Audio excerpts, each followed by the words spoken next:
Hello, everybody, and welcome back. We are fantasy driven and we'll be picking up where we left off on Chapter 1, Part 1 No Place to Rest. Here with me are my lovely friends who will be playing their respective characters. Thank you, all of you, for coming, and I will be your dungeon master. Before we begin the recap, I would like to give a shout out to the man behind the madness, our tech genius Ace. He has set up all of our social medias, does the editing, and so much more for us. Thank you so much to Ace for all that you do for us, man. Really means a lot. If you want to see some of his handiwork, then look no further than at Fantasy Driven on most platforms, like Instagram and Facebook, and at Driven Fantasy on Twitter. If you didn't already know, we're also on YouTube as well. You can find us at Fantasy Driven, all one word. There you will find the artwork of our characters drawn by the fabulous Jora Zorua, who you might already be familiar with playing Lirio. Thank you so much, Lirio, for all that you do. And thank you everyone who puts so much time and effort into the show. We are always trying to improve what we do, so if you notice something that we can do better, do not be afraid to comment or join our Discord and inform us. We welcome all forms of constructive criticism to bring you the best show that we possibly can. Now, with that all out of the way, let's jump into the recap. Last session, our band of misfits, fresh from battle, took refuge from the fiery rain with the owner of the Twin Buckets shop of miscellaneous goods, Papros Blossomrudder. As the crafty halfling dug through strangers' and neighbor alike belongings, our band of intellects investigated a freshly carved magic circle, hastily scratched into the soil by a panicked cultist. A pair of hematite gemstones dotted the odd occult scribblings. The combined knowledge of both Golgrim and Claude added up to a collective shrug as neither knew what it could possibly be. Our group decided to copy down the symbol on paper for later investigation and research. With curious investigation and investigative looting out of the way, our party makes their way to the temple of Renki. When they arrive, they are confronted by an angry Azer and his fire snake. He shouted something about finding a magic circle, before Lirio begun the combat with an angry taunt. Almost immediately, the Azer was put on the defensive. With a mad final shove, he sent Lirio into the water and left through a blazing portal.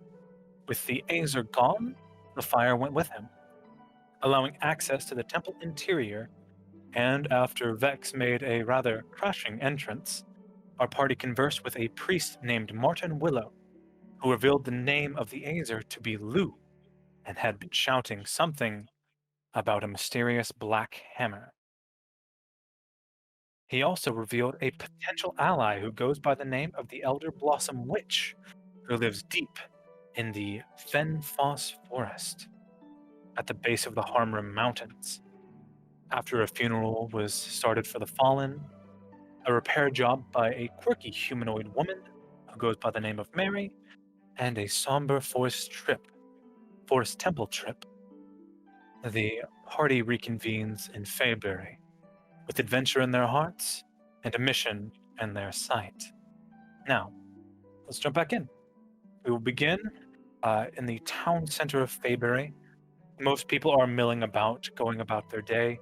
You see various humans, orcs, half-orcs rather, halflings, elves, making their way and fixing the damages. You see a rather burly half-orc man with a human helper gathering this thatch-like material and spreading it out over a burnt roof to fill in the gaps. You see some halflings carrying some sticks up and laying them against the roof to try and act as supports until they can get actual building materials in. The town is in both a mourning and a rebuilding phase all at once, and you four are stuck in the middle. What would you like to do? Golgrim would like to go and help with the repairs and heavy lifting. You come to what looks like a wagon, uh, but with odd-shaped wheels. Very small considering the size of the wagon, with a donkey pulling it. At the back, you notice 4 humanoid males lifting and putting sticks on the ground, where other helpers are gathering them and taking them to their respective points. When they notice you approach, one of them says, "Oi, Golgrim! Pleasure to see you again, friend." It's good to be back.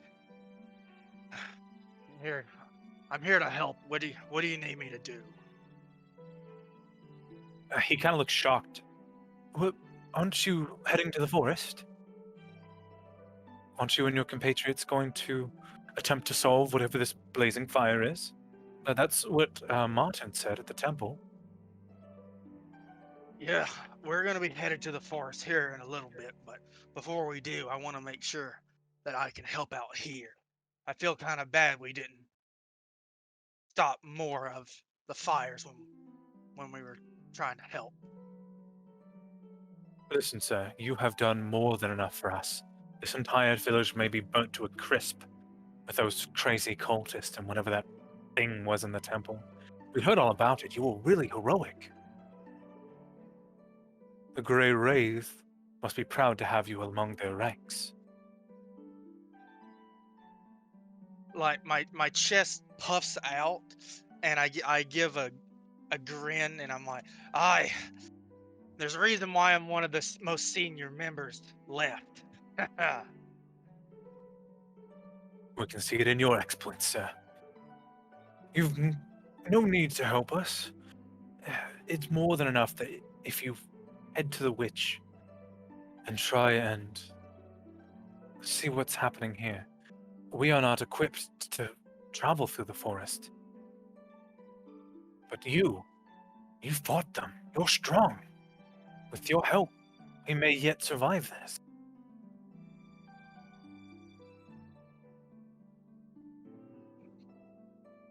Like I give him kind of like a thoughtful look, and I I I nod and go, "Don't worry, if there's anyone out there who's the cause for all of this, I grab my as I say as I grab my battle axe and I just grab it. I'm like, we'll make them pay for it." Thank you very much, sir. Your kindness and strength in combat is more than enough for us. Be That sure and you're I'll prepared. The Fen Forest is a dangerous place, especially at night. And there may be rain on the horizon. So I'd advise picking up a tent or two.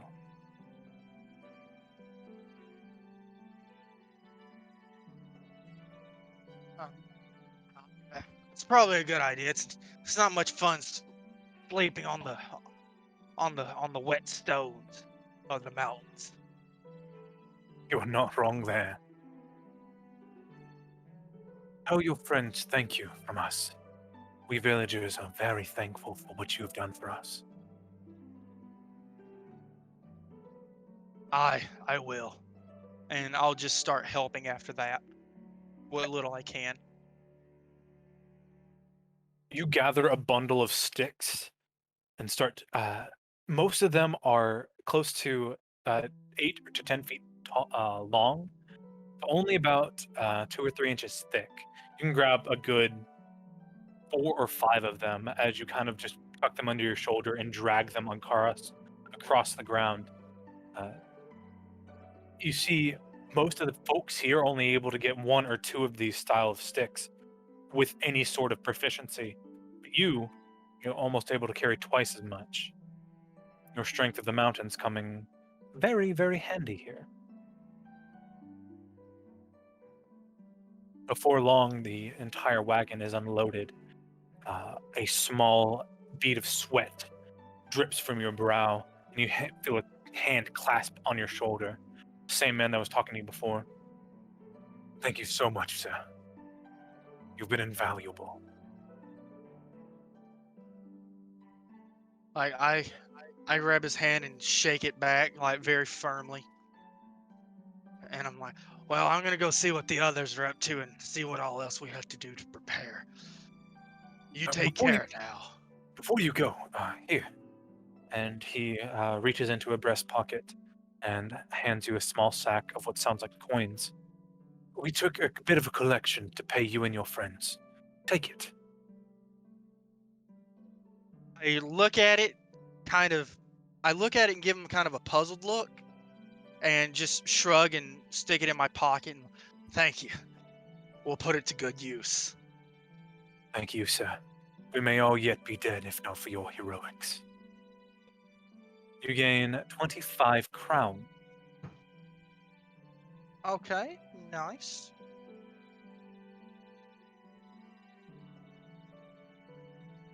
And I walk over to see what the others are up to. What are the others up to? Larry's gonna take a look at Vex and start shuffling through his bag. And then he's gonna grab the skillet he bought from the merchant days ago. Guys, if I recall correctly, we're going to leave to some place. Where is again? I don't think I wrote that down. Where are we going again? I believe it's close to the mountains. Ah, I see. Well then, I was thinking now that we have a little bit of time to breathe, what if I make us a good meal before we leave? So we'll go all energized and we don't have to eat that oatmeal again because I don't want to. What do you think? Well, I definitely can't say no to a home cooked meal. Something a little heartier than oatmeal would be nice. Hey. What about you, Claude? You good with it? Claude nods, his mind seeming to be off somewhere, and he just gives an absent-minded, that sounds fine. Mr. Claude, you left to do something, and you came back like this. Is everything alright? And then he kneels down with the halfling to look him in the eyes. Claude, is working a ring, like spinning it around his finger on his right hand. Fine, I just went looking for answers and didn't find what I was hoping. Well, on that I can relate. I've been, kind of passed the leg on this time. I don't know the expression, but, we're probably gonna find out something. We're gonna find answers soon. Our answer will find us, eventually. No knowledge stays there for long, you know?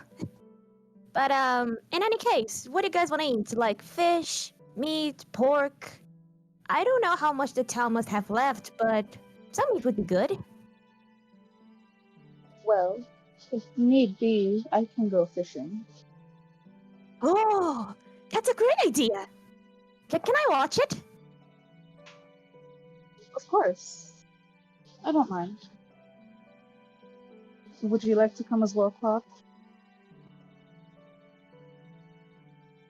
He looks down at himself and then looks back up at you two, being considerably taller than himself, from the shore. Fair. Hey. Let's go. All right. So the three of you, Golgrim, are you following? Yes, if I was there to hear the conversation, I didn't know when I got there. So all four of you head to the shore of the Fenfoss River. You come to almost in front of the Hungry Knoll again. You can see most of it's been repaired due to Claude's quick use of create or destroy water. Most of the interior is fine. There are still some remnants of burns on the sides of the walls, but it just adds character rather than does anything to the structural integrity of the building. You come to the section where the Fenfoss meets another offshoot of the river and gets significantly deeper. There you previously had saw many fish going in and out, mostly freshwater fish. Even from the shore, the clear water coming off the mountain can still reveal the variety of wildlife underneath, such as catfish and other such freshwater delicacies. Vex, you fish. Yeah. Are you? How are you fishing? I'm going to take off my armor because that's gonna weigh me down. And then I'm gonna go just jump into the water and swim and just catch them that way. Okay. With my trident. Make me a survival check. Right. Use my survival. May I help? May I guide him? Are you saying you want to cast guidance or just Guidance. provide the help action?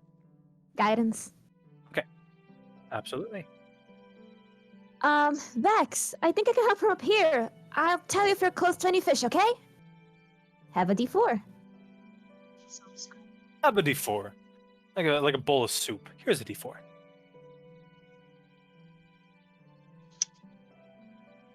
Okay. I thought that was an 8. And did you add the D4? Nope. Hey. 14. 14. I'll be enough. Mhm. So for a moment, it's difficult. While the water is indeed clear, there is still some remnants of freshly fallen limbs and moss that, or not moss, but undersea fauna, flora rather. Science words are hard. Undersea vegetation, we'll say, because easier. That make it difficult to see too far once you get to a certain point. You find yourself sitting up against a log, waiting and watching the fish make their way through the water before eventually your trident comes and just stabs through the side of a bluegill. The spines on the top almost shattering as you break through the scaly bits.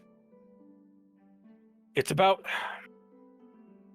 half a foot long and could be a decent meal, but another one would be very handy. Okay. Well, I'll keep fishing for more.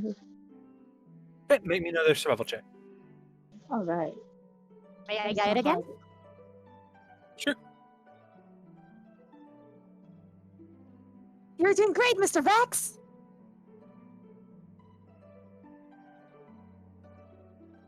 Can I try to help as well? Are you providing the help action, or what are you doing? If I would like to provide the help action, yes. Okay. I'm not very well versed in fishing, so as most I can do is just do the help action. Golgrim, Help and guidance. Nice. you pull up your pants, start walking into the water. You put your hands into the fresh, cool liquid and start to make noise on one side of the pool to scare the fish into going closer to Vex. Vex, you have advantage thanks to Golgrim's aid. And guidance. Oh, Oh, no. my god. You still have guidance. Hey. That's a 9.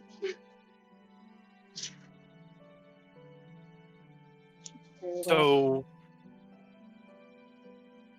unfortunately, you have been out of the water so long, from your sea home. Fishing has become a little difficult. You forget some of the finer points as time had went on that you were on land. and a few of the fatter, more juicy fish escape past you. But you do manage to get another tiny, smaller bluegill. Not the tastiest animal that you could have gotten, but not the worst, not poisonous at least. You probably have enough to feed all 4 of you.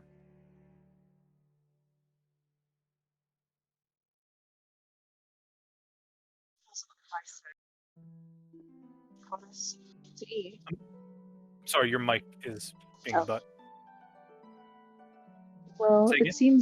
it seems luck wasn't on my side today, but I've caught us something to eat at least. That was marvelous, Mr. Vex. Now I see why you wouldn't want to use marshmallows to put on that trident. They're all fishy.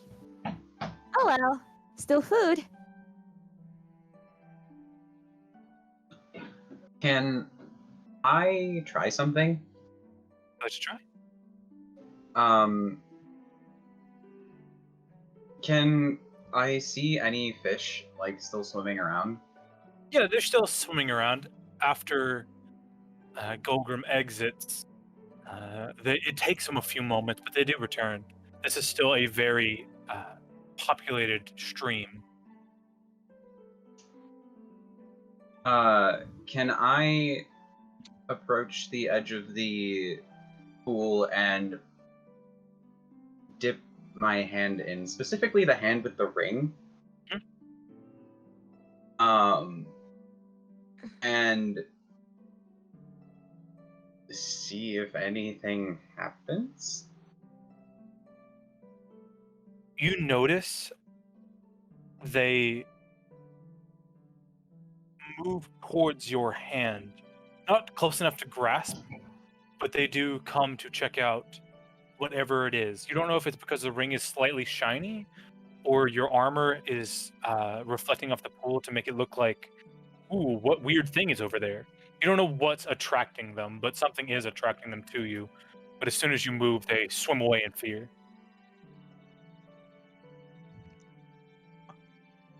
I look at Vex. So do I just?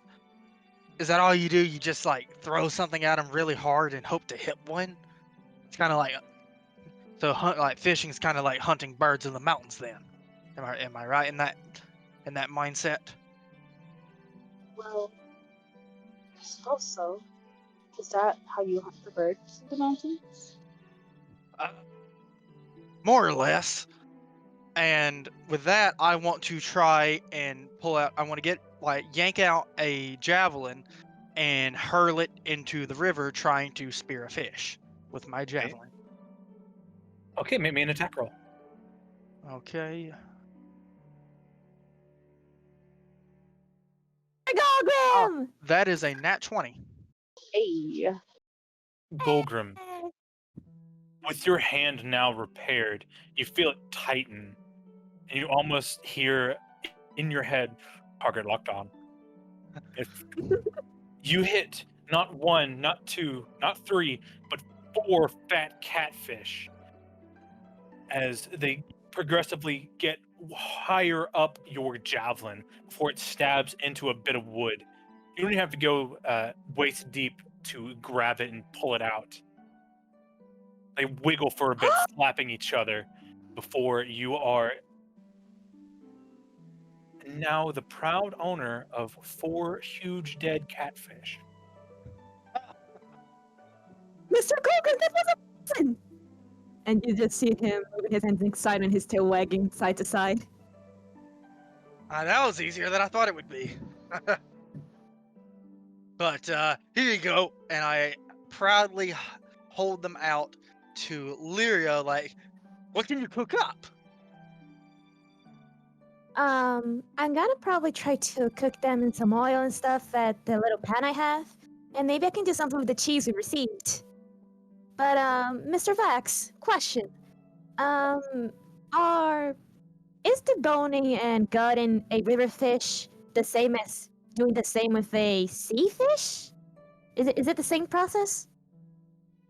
I'm not familiar with river fish. I'm not particularly all that much, but I would say so. Oh, that's marvelous then. I shall get to it and we shall have a meal soon enough. Thank you for your efforts. And then he puts his scroll bag on the floor and then starts pulling like some little pods of salt, pepper, and herbs and starts lighting up a fire to cook. Let's Okay. do it. So, almost immediately, as it doesn't take long, catfish are difficult to debone, but not super difficult. And with the time and effort, yes, you are able to debone them fairly quickly and scale them with a small knife. It's difficult and takes a little bit more time than if you had an actual scaler, but even with the, to say, slightly more primitive tools, you are able to make quick work of the difficult food. You cut off the fat and get the nice thick meat, and they start to sear up real nice. Let's see exactly how you do. Make me a performance check. Okay. Let me see my roll for this. Where's my sheet? Performance. Okay, let's see how it goes.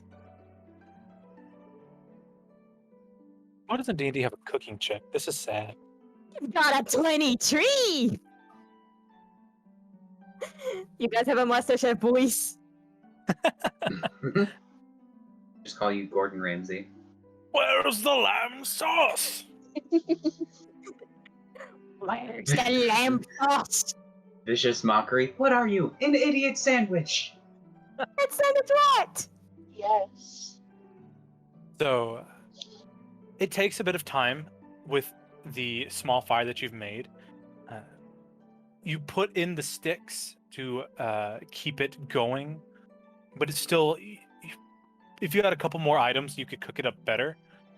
But still, with what you have cooked up an immaculate meal of cheese-covered fish, salted cheese-covered fish, grilled.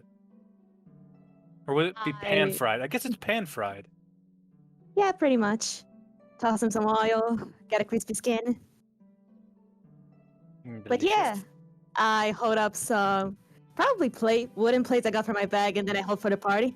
So, or some other fancy word to make you guys impressed. Dig in. And he just gives you guys the plates, and then he goes scarfing down his. It's been so long since I had a good meal. Jar, roll me 1d100. Oh god, Oh dear. I am scared. And I got a 19. As you devour your meal, you feel almost relaxed, and you're able to put off the things that would be distracting. For 8 hours, your perception increases by 1. Wow. That's nice. The fish gave me the power of the eyes. They literally make good for your eyes. But yeah, Added some carrots in there. I mean, You give lied me to time and I me. could just find 6 carrots in your eyes. Before Claude eats his, he sits pretzel-legged with like the plate in his lap, and he prays over it silently. But the prayer is very short, and he basically just says, "To you whose name I do not yet know, I give thanks for this meal. Blessed be your light. Help me see through the dark." And then he just proceeds to eat with everybody else. After a few moments, your stomach fills to bursting as you are entirely full and ready to go. The wave of relaxation pours over you, and you're ready to face whatever dangers the world may throw at you. Two things. Mr. Golgrim, Mr. Vex, did you like the meal? And then he starts cleaning up the plates. Yes. I set my plate down and just lock eyes with you. That was delicious. More tail wagging. I'm glad you liked it. So, Mr. Vex, did I do justice to the fish you caught? Yes, in fact, it was probably the best meal I've had in a long while. Yeah, same here. But, and then he goes, look at Claude. Excuse my question. I don't want to sound disrespectful or anything, but I sincerely don't know. Why were you praying to a god if it was me who gave your food? Like, okay, Vex and Golgrim, they caught the fish and I cooked them. Why would you pray to a god for this? Yes, pray to me. Okay, that's already being cocky, buddy.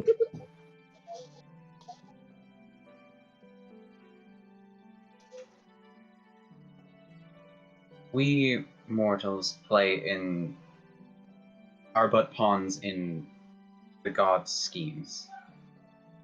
Anything we accomplish is by their will, by their hand. Yes, you caught the fish. They caught the fish, you cooked them. But it was because it was willed to be.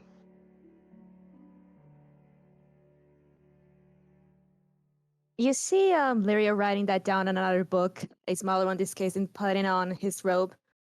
I see. I see. In any case, I think we should then wait a second. Do we even know how to find the witch again? Or just gonna go blindly to the forest and hope that I happen to be a little bird to tell us where to go? Oh no, you just walk up towards the mountains. Apparently, it's a miracle I never ran into her on the way down here. Martin Claude's- told you to follow the river north, and at the fork before you get to the Harmrim, you take a left and follow alongside instead of going up. You see, I came from the right. I didn't go. I would have had to go straight to meet the witch, and I didn't do that.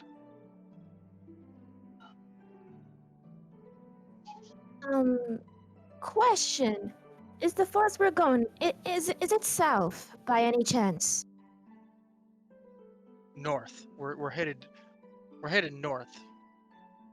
Oh. Yeah. That's just what. Yeah, because we head north, and then at the fork, take a left, and at the fork of the river, take a left. You see his tail going from wagging to just staying still and gives a sigh. Oh well. So, how long do you guys think it's gonna take to get to this witch? How long should it take? Um, To get to the fork in the river, at the very least. to get up there, from what you remember, it would take about 6 hours if the weather holds, and another 2 or 3 to get to the aforementioned hut. It's about a half a day's journey up. Okay, I relayed that information. It's only going to take about half a day to get to the fork in the river, so hopefully she's not too far away if the monks at the church go see her fairly regularly. I see. Do you think there'll be many dangerous things we should be aware about in that forest? Harpies. Oh, you mean the thing that took your arm probably made a snack out of it? And probably gave you a good legend to tell? Yes. Harpies are everywhere. If there's one thing I've learned. When you think there's not a harpy, there is a harpy. Okay. Well then, if that's the case, when we enter the entrance of the forest, give me a moment because I want to help us with something. But shouldn't we prepare more for going to the forest? Like, didn't you mention there's going to be rain or something? Oh, come on. A little rain never hurt nobody. Buddy, do you know that being like this tall with a horn like this, and then he points to it, and literally having metal stuck to it makes you a perfect hitty place for any lightning. I got hit once. It's not fun. Hey, I lived in the mountains. My uncle only got struck by lightning once. You know what? Touche. Okay, then, God, I does miss it. anyone have anything else they want to do before we leave? Claude, Vex? I'm good. I'm good to go. Would I know anything about the Fenfoss forest? Bruce? Unfortunately, make me a quick nature check or history check, whichever one you're more comfortable with. Can I make one as well? Because Yes. just You would be more familiar than Claude. nature or Makes it was sense. nature or what? History. Oh well, I got I got a 12. I got an 11. Which one did you roll? I rolled nature to see if Okay. I just remembered anything while, fearing for my life. Claude, which one did you roll? I rolled history, but my modifier for both of them is the same, so. So for the history check, Claude, you're unfamiliar with Fenfoss and the exact difficulties you may encounter, but the Fenfoss River runs through to where you're more familiar with. You're not certain if the woodlands are similar around it after the mountain chain, after the Harmrim Mountains. You know to expect more land-based creatures rather than flying, most of them preferring to stay in the underbrush than in the mountains. Things like spiders, giant centipedes. There aren't going to be many orcs or goblins here, as they prefer to stay more south, but there is always a chance for a wandering tribe to be out there. On top of that, there are dryads, forest elementals, perhaps your odd aberration or giant. You know that Fenfoss itself is one of the more dangerous areas that you can travel to, but it's not the most. A competent adventurer can make it through with little to no difficulty, but it is ill-advised for the normal folk to make their way through the Fenfoss. Golgrim, you know for a fact that the Fenfoss has thick soil, not clay like you would expect, but this thick layer of topsoil, which can make the closer you get to the mountain a more difficult, treacherous climb than the normal forest floor. Fortunately, it is saturated with many plants whose root systems keep the soil tight, but there are a few events like earthquakes that could loosen them up and make it more treacherous to go across. Okay. It is also thick with water, as there are many ponds and rivers that offshoot from the Fenfoss River. So be careful as you walk. If you're unfamiliar with the territory, you should definitely get a guide.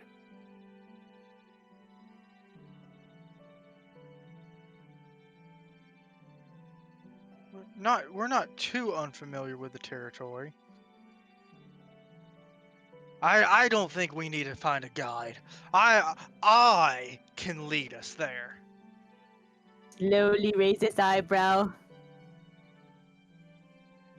Are you sure about that, Mr. Golgrim? Yes. The thing is about guiding us until we reach the place. another thing guiding us without running into many dangers. So, I think we're good on that stake because, if anything, I have a backup plan.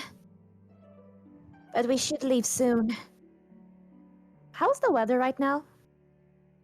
There is a decent bit of cloud cover. Nothing that tips you off that it's going to rain soon. You probably still have close to about 6-7 hours, give or take, before any rain comes down.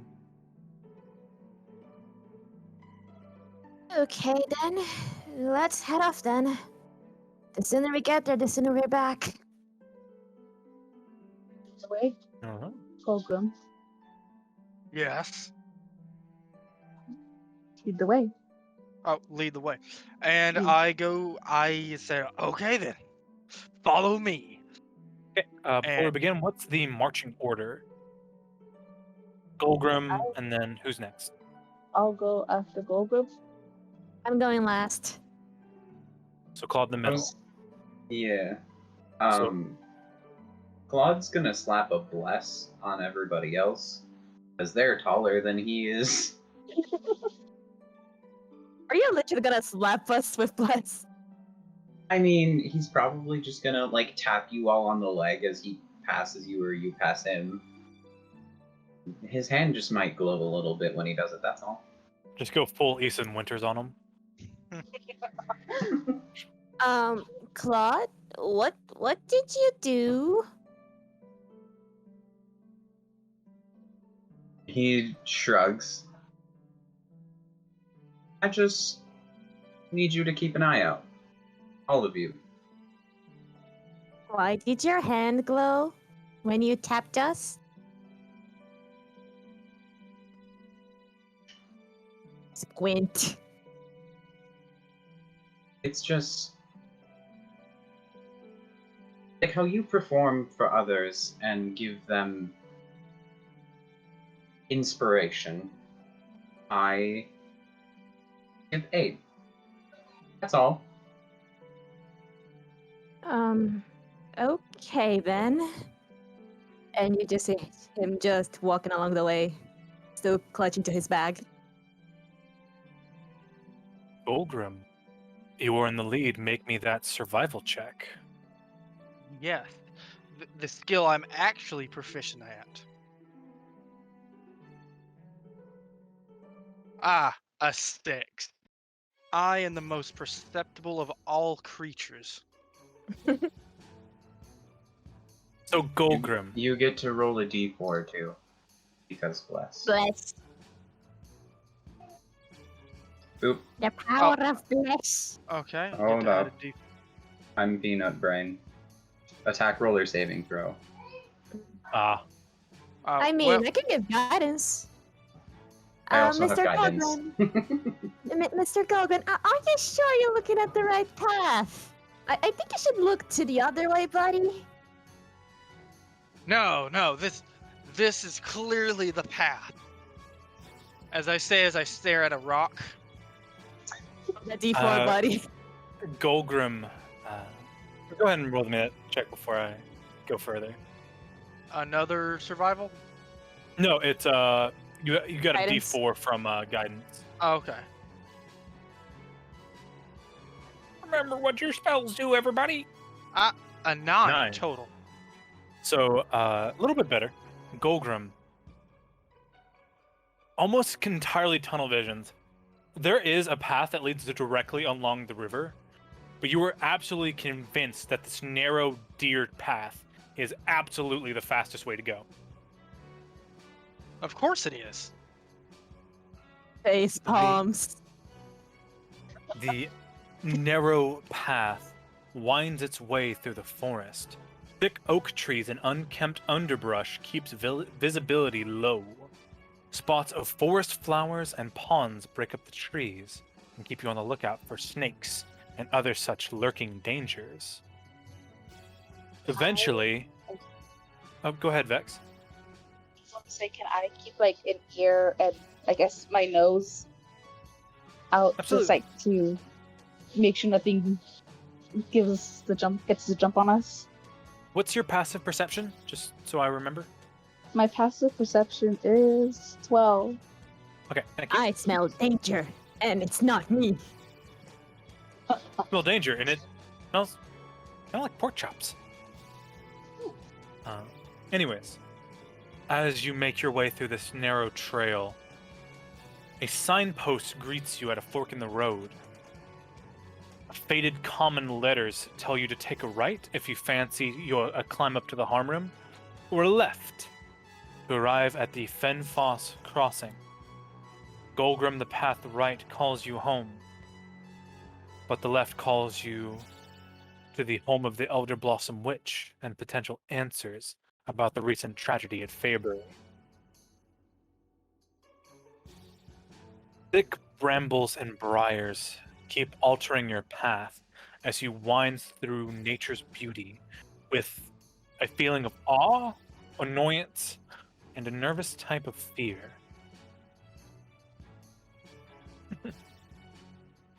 6 hours pass eventually, and you come across a clearing by a decent-sized pond.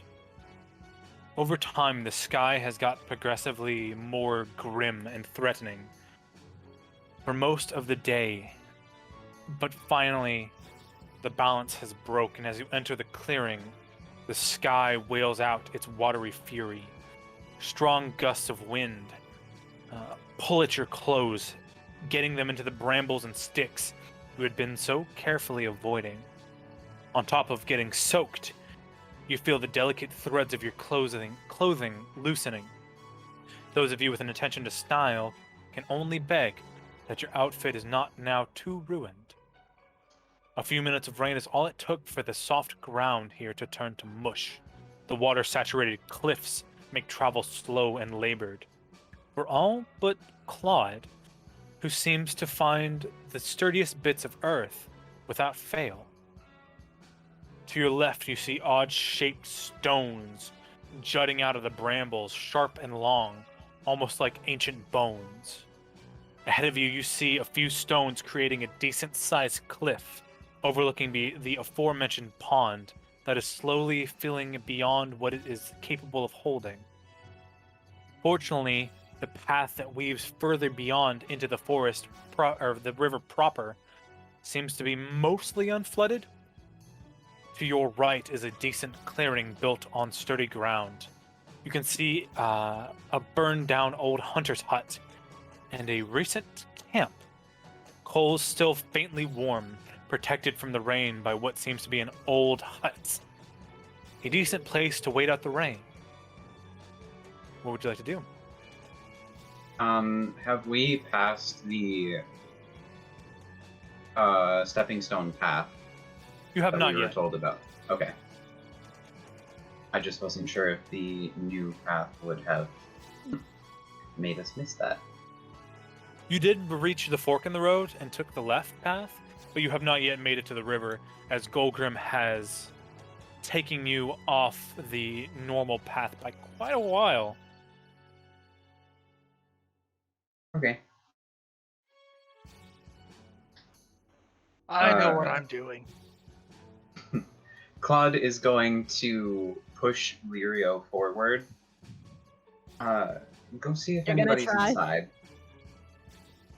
Slowly And, look at him. like, Excuse as he me? pushes him, his hands are, like, glowing again. And I slap you with a guidance. I just love the image of Claude trying to push his 8 feet tall boy up the door. Pushing the back of your kneecaps. Almost dead like him. Fine. I want to check inside. Make me a perception check, Hello? and don't forget your bonus. Okay. Your bonus and your guidance. Yep. Let's see how this goes. So the first roll, that's a 13. Now guidance. Oh, sorry. I rolled wrong dice. Hang on.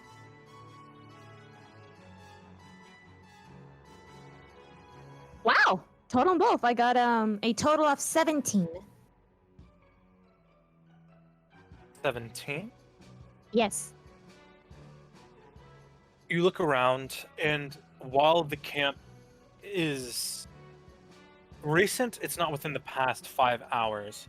Whoever was here packed up and left a while ago. Their footprints seem to all be medium, with one small race with them. You can't tell exactly who it was or what type of race it was, but definitely small, wearing some sort of shoe. And they head off further north, likely towards the witch's hut as well. Ahem. So, I guess we're not the only ones going to see the witch, I presume. I think we are dealing with 3 medium humanoid races and 1 very, very short. So, can we get out of the rain a bit, please?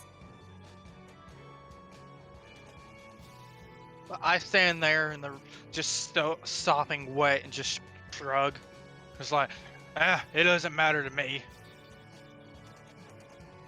Dex is like kind of enjoying the rain for like a moment. So he's standing to the side, just like eyes closed and just enjoying it. And then he'll look over to Lirio and say, "Alright. It'd probably be better if the rest of you don't get too wet."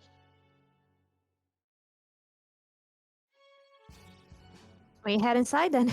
There's a like dying campfire, right?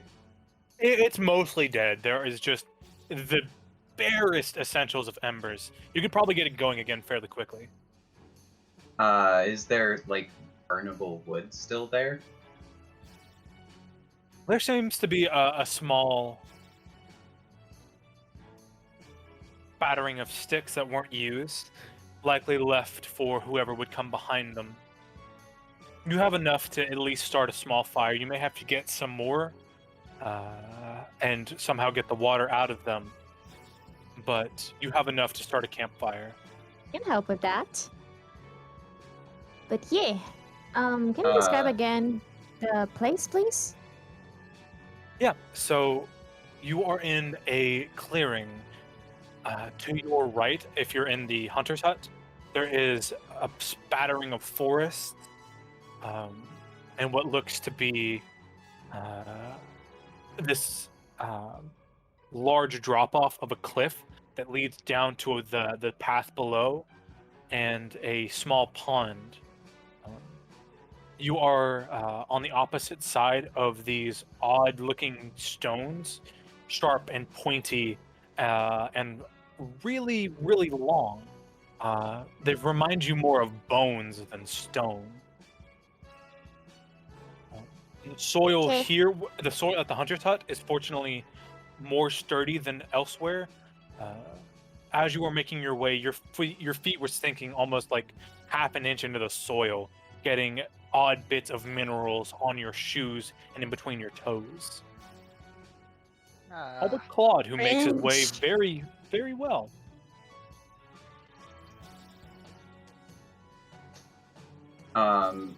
Claude is going to start a campfire. He'll gather the sticks that are left and put them in the fire pit, and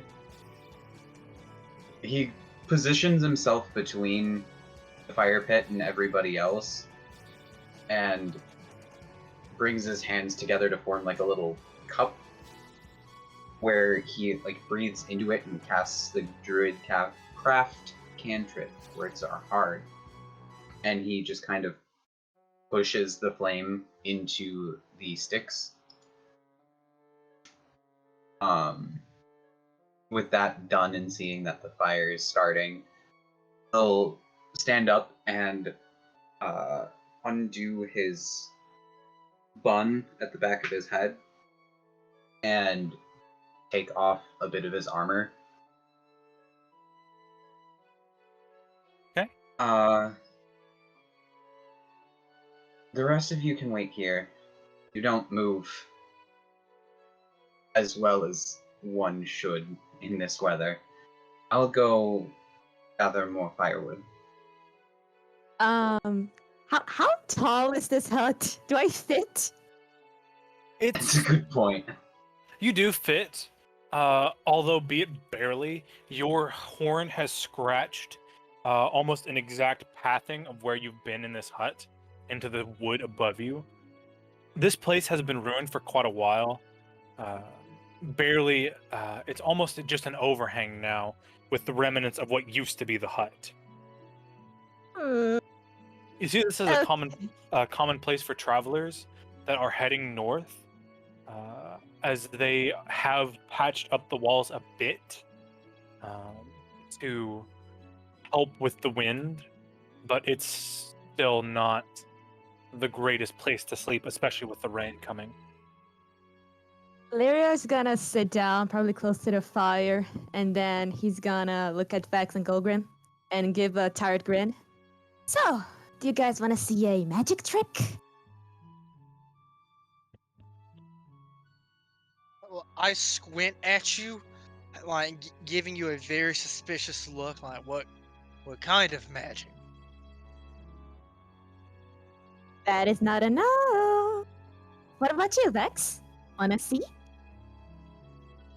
I wouldn't mind. It'd be All right, interesting then. to see your kind of magic and how it differs from my siblings.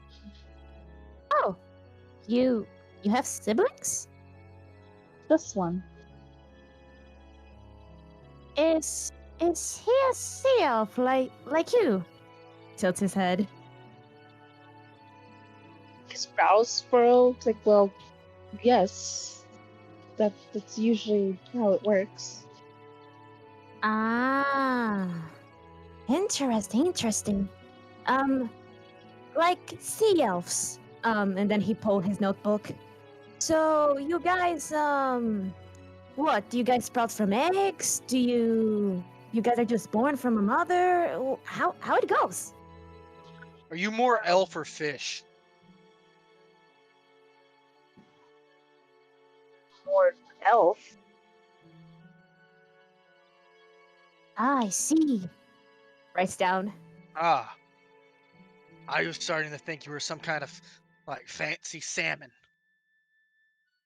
No, definitely not.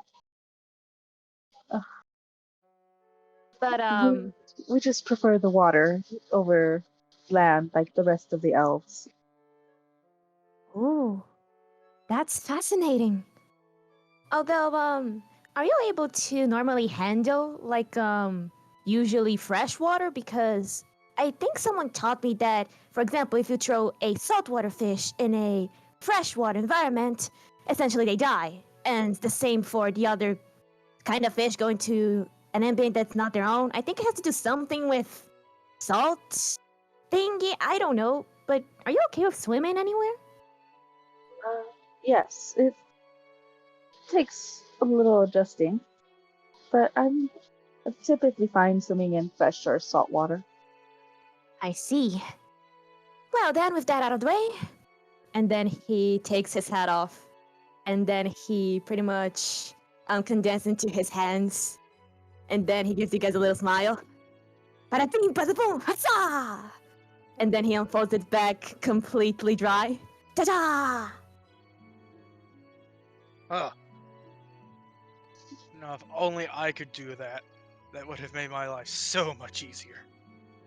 I mean, if you want, of course, and then he puts his hat back, I can totally do that for you. I just have to touch you, and then your clothes will be as dry as ever.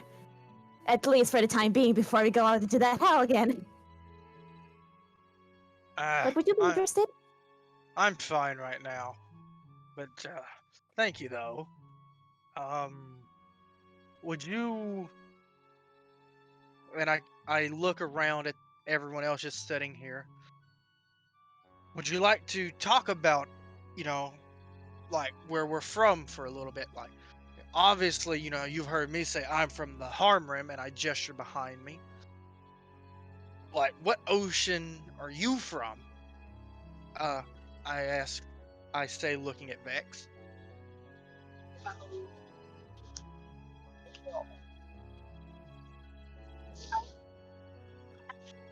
Colex chain. I did Back, your not mic hear is cutting a bit. Huh? As I said, Oh. I did not hear anything you said. I'm from Colex chain. Ah, I have no idea where that is. What about you, Lirio? Where are you from? You ask a lot of questions and things. You just see him still writing on his notebook before he realizes you're talking to him. I am from a faraway forest. Yeah. A very, very, very, very, very, very, very faraway forest. Yeah. All right, that's kind of neat. Although, I do have to say, it's quite unusual seeing so many other races, like, not only so many other races, but actually seeing more of their species, like actually seeing, two half-orcs in the same place, or 3 humans in the same place, and stuff like that. But, That's yes? that's not that strange, really. Hmm. Is that not common where you're from? Raw your audio again. Oh, is I that thought not I was common? sheltered. Is that not common where you're from?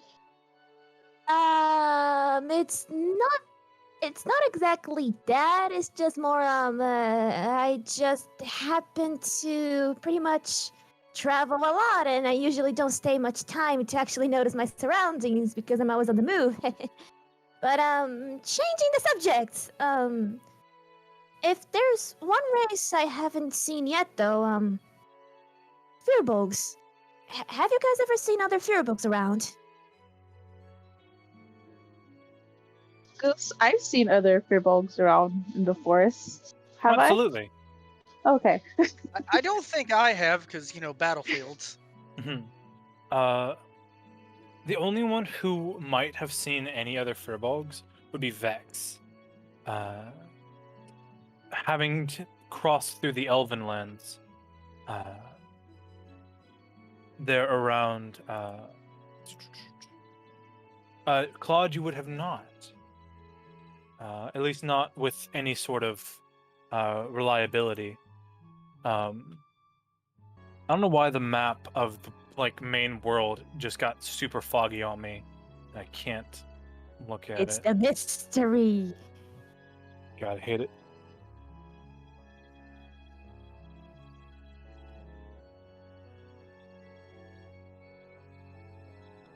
All right. So when you were passing the riverine forest or near Fenris, any of those areas would have some form of Firbolg. Claude, you may have encountered a couple in Corlas, but not many. Not enough to say there's a society of them. I reckon I would have remembered if I would have fought one of your kind. You're pretty big. I don't think I've killed anything like you before. His face just goes white, and he slowly starts scurrying away. Like, excuse me? I don't think you should be too worried. They probably wouldn't be near the mountains.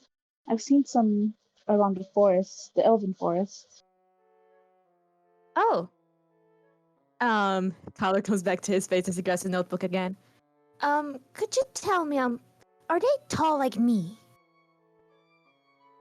Quite. Some are shorter, some are about your height as well. And, have you ever seen a Firbolg that would happen to have either a horn or a tail, but preferably be both? By any chance? Have I, Goose? You have never. No. You're Oh. very unique, actually, now that I think about it. He looks down at the notebook, and he was writing something, but then he stops and closes it. Oh well. Guess next time then. By the way, shouldn't Big Claude be back already? I'm worried. Where is he? Claude, make me a survival check to pick up your sticks.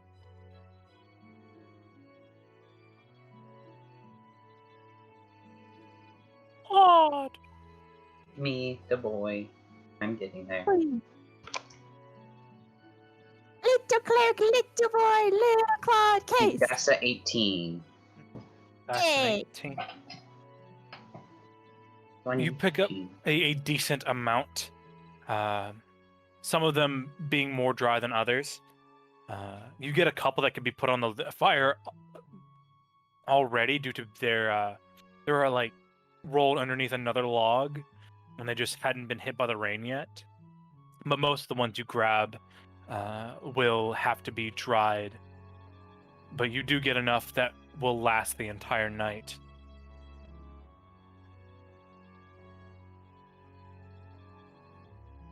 Is the boy back? He'll return. Yeah. Give me a minute. I got little leggies. Sorry, buddy, I don't know what that feels like. Short. You ever try to climb over a log with no legs? Ain't easy.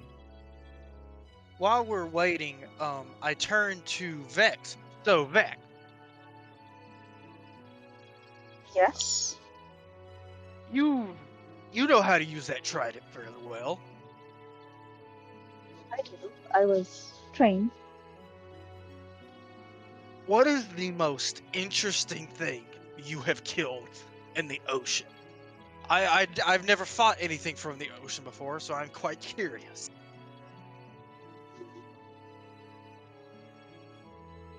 What manner of creatures would I have encountered in the ocean apart from Abolus and Sahuagin?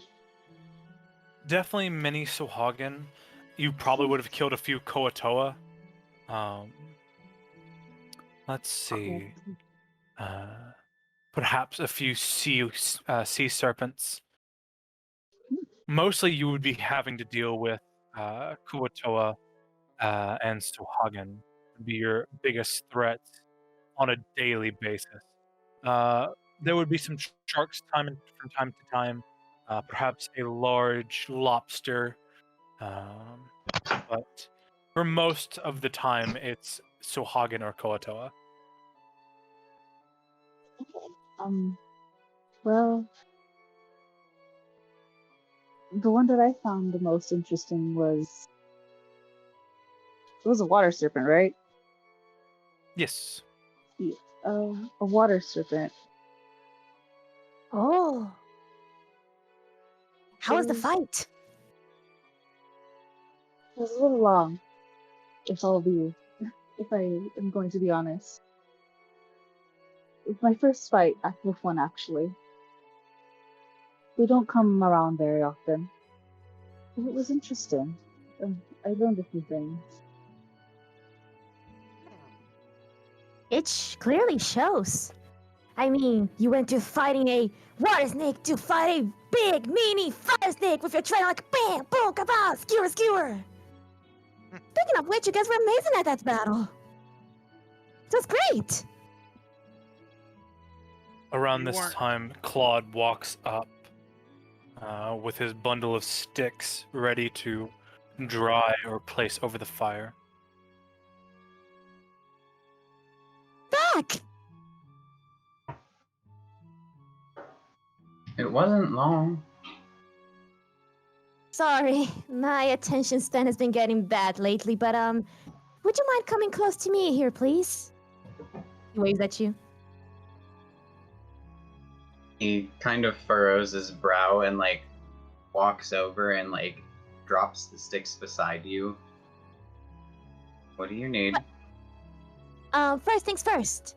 If you allow me, and then he puts a hand over your head and shuffles a bit, and also gives a boop to your chest plate, and you're dry. Ta-da! A dry halfling. Appreciate that.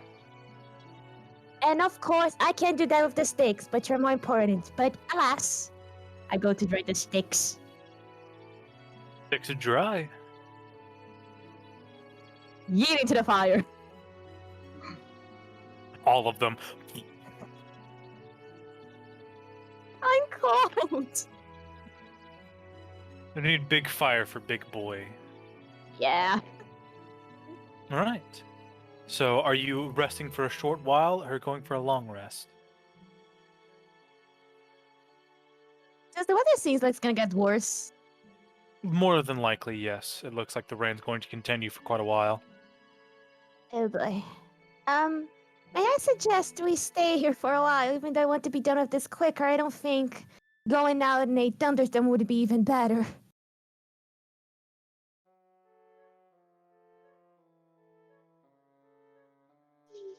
It might be a good idea. Claude walks to the edge of the shelter and looks back up at the sky and just kind of nods. This doesn't seem to let up anytime soon. And he'll walk back inside and start like mending the worn down bits of the like shack that he's able to make it a little bit more suitable for a longer stay. You repair the thatch walls and the bits of tarp that are covering most of it. Along your journey, while doing this, Claude, you find what looks to be a small alcove in the bottom of the floor that was once covered by dirt, but it seems to lead to some sort of cellar.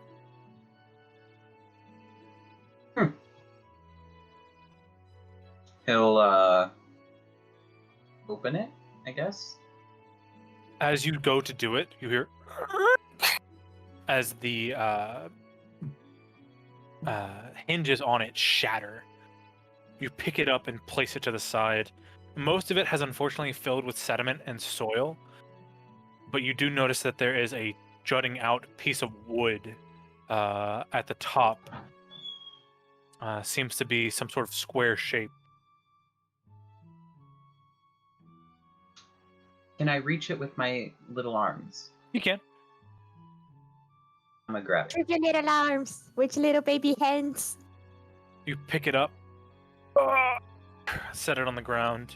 It sinks in about. It sinks in a good bit. The chest itself is very heavy, and as you go and remove the lock and flip open it, it's a chest. And on the inside, it seems to be what looks like whoever lived here before, old money savings. Inside, you find 50 krelling, which is silver pieces in case you don't remember.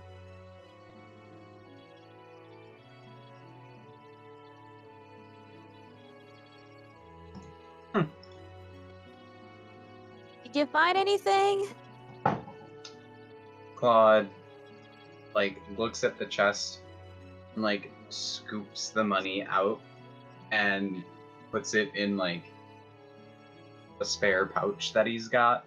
Mhm. Money. Old. Forgotten about, probably. Do you think it's wise to take it? I mean, apparently not even the group that was here took it. It was well hidden underneath the soil. If Claude hadn't been repairing things, he probably wouldn't have found it. Claude nods. I'm sure it's fine. Like I said, it's old. It was forgotten about. The hinges on the door to it broke. I didn't even need a key for the lock. And honestly, if we find who it belongs to, I'll return it, but he shrugs. Otherwise, these will make good offerings. They're probably dead, so might as well just keep it. The moment you say that, Golgrim literally looks at you. His brows furrow a bit and he looks a bit down. Oh, I see your point. Doesn't mean I agree, but I think it's good to see what you guys stand for then. Better to know then. Claude kind of walks over, and you're still sitting down, right? So you're like closer to his height. Probably. He'll try and put a hand on your shoulder. You understand, if somebody actively lived here, if this was somebody who was around, like their money, I would not take it. If it was something I thought somebody was coming back for, I would not take it. And I don't take it out of greed or lust. I take it so that it's not forgotten. What it's mostly going to be used for is to offer to the gods, or to purchase offerings. Like, when you say the forgotten thing, his eyes light up a bit, but when you speak of the gods again, his brows furrow a bit and he's go back looking to the fire. Very well then. So, are we going to try to sleep? The Probably storm for the best. rages a bit more. And the wind blows through the trees, loosing leaves from their branches. Distant lightning cracks, and the thunder rolls across the area, showing Let's no head over signs of face. letting up anytime soon. Yep, there's definite lightning, there's definite lightning. I'm not going out there. Nope, nope, nope, nope, nope, nope, nope, nope, nope. Golgrim, he just takes his hat off, like squeezes the water out of it, and throws it on the ground and goes, "I'm going to bed. Good night." And I lay down using my hat as a makeshift pillow. Are you sure you don't want me to dry that off, Mr. Golgrim? It's fine. Sleeping uncomfortably keeps me tough. Reminds him of home.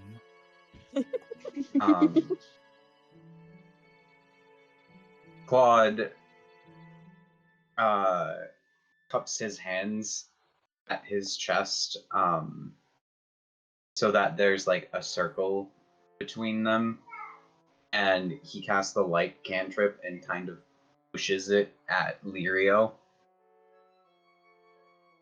Normally this is something I'd keep for myself.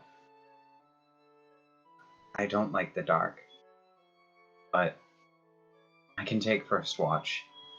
I have the firelight to keep me comfortable.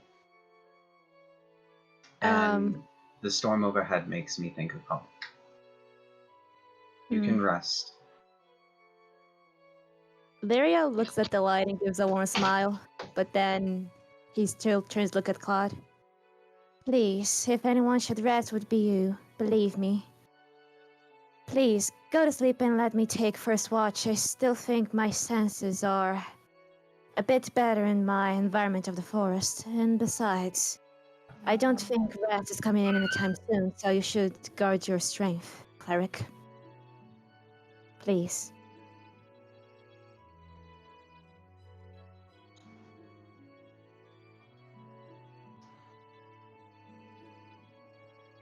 If you insist. But let the light keep you company, at least. Illuminate what you might otherwise miss. Thank you. All right. So that's Lirio taking first watch. Who's taking second? Claude, are you taking second? Or okay. Is anyone doing any cooking or setting up that they would like to do before rest? Studying any books? Anything of that nature? I want to... Oh, go on. No, sorry. You go. I want to Lyris is gonna look at Golgrim, squint his eye, and is gonna grab his herbalism kit and start already trying to brew some pretty much cold medicine for the morning. Okay. We can do like light activities as part of a long rest, right? Yes. So like Claude can relax and just like read a book. Mhm. Yeah, he's definitely gonna do that. Okay. Vex? Vex is gonna go up to Lirio. If it's not too much trouble, would you be able to dry me off? Oh, I just didn't ask because I thought you were okay with being, wet. But if you want dry, of course, of course. Just give me a moment. A lot of boobs on the nose and the armor later on. Ta-da! We have a dry fish! A dry elf. Yes. Wait, a Thank dry you. elf. Wouldn't that be a Nerf Ganazi? Hmm. Oh well. But, You're an interesting one. oh, no, I'm just a Firbolg who just walks around and does stuff. Believe me, I'm nothing special. I think in my eyes, just an empty book that happens to have people's stories written in it. I'm not the author, I'm not the protagonist, I'm just a vessel for people's stories, I guess. Smile. You remind me a little of my sibling. Always so curious. Oh? Tell me, what was it like having one sibling? Well, they can occasionally infuriate me, but they always had my back. That's nice. Yeah, that's very, very nice.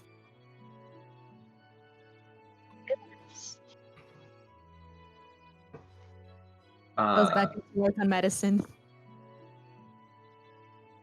I'm assuming you're doing that next to the campfire, right? Yep.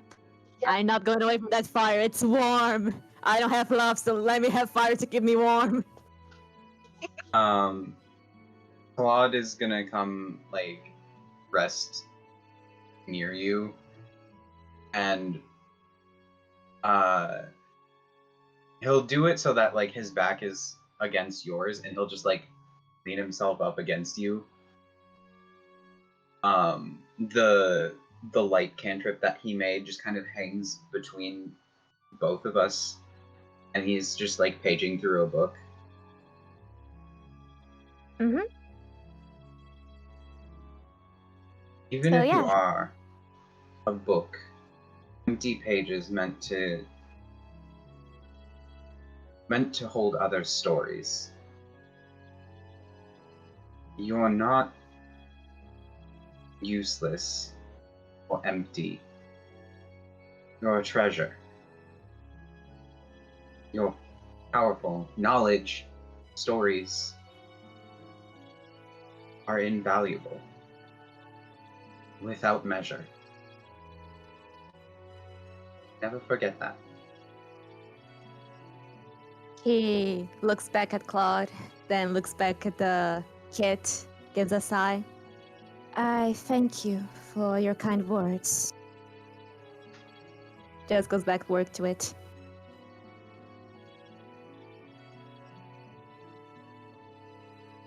And I'm just trying to sleep. Yee. So, guess I roll a perception or something to first guard. Yeah, first watch, please roll me a perception check. Okay. Trying to use my fishy powers. That's 13. The night seems to come slowly as dusk fell and slowly turned to night.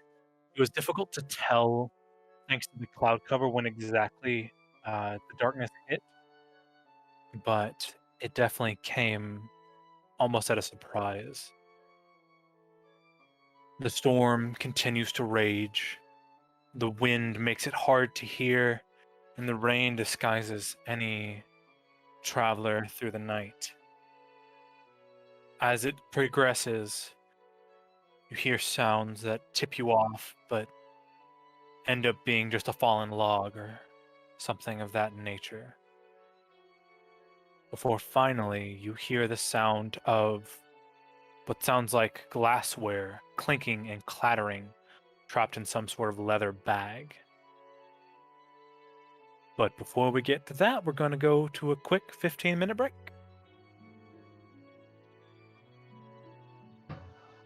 Rude. Hello, everybody, and welcome back. So, where we last left off, our party was resting, getting some good R&R before continuing their journey while the storm rages overhead. During the night, Lirio had heard the sounds of glassware clinking and clanking, clattering, trapped in some sort of leather bag. Lirio, you hear huffs and puffs of an exhausted man, obviously over-encumbered by what sounds like an abundance of glass bottles. As he gets within range of the flames flickering light, you see a half-orc man, alone, dripping with sweat and rain, his brow furrowed with fatigue. And you see what looks to be a genuinely happy look in his eyes as he raises his hand in greeting. Well, aren't you a sight for sore eyes? Would you kindly allow a weary traveler a brief respite? Oh, of course, please come inside. It's just a little cramped, but feel free to come. Thank you. I do not mean to move you. The half-orc man is dressed in traveler's garb, tight pants with a cloth shirt with a vest tucked over it and a jacket on top of that. It's done little to keep him dry, but it has helped. On his back, there is a huge backpack, almost jutting off the side. Inside, you can hear many glass bottles fighting to break each other within this overstretched satchel. Thank you kindly. I can certainly make it worth your while. I overestimated my carrying abilities and purchased far too many healing draughts from the Eldarblossom Witch. I'm willing to sell them for 25 crown until the weight gets more manageable. Would you kindly unload a poor wayfaring stranger of his burden? By this point, his voice and Lirio's has awoken the rest of you from your stupor. We have visitor, guys. Ta-da! And you said you visited the witch. Am I correct? Yes, I did. So I'm is this? Oh, I'm go on. something of a partner to her. I buy her Oh. quality potions and I sell them on the road and return for more. Quite a profitable venture for the pair of us. Indeed. So is the way you came from the right path to find her? Yes, it is. You'll head past the river fork. Just head straight ahead from the stepping stones, and you can't miss it. Oh, and then he writes that down. Very well then, but why you sit her here with us around the fire? If you allow me, would you be interested in me drying up your clothes? Thank you very kindly. I'd absolutely thank you for your help. Oaks with magic finger, then boom, he's clean. But Thank you very much. so guys, help me here.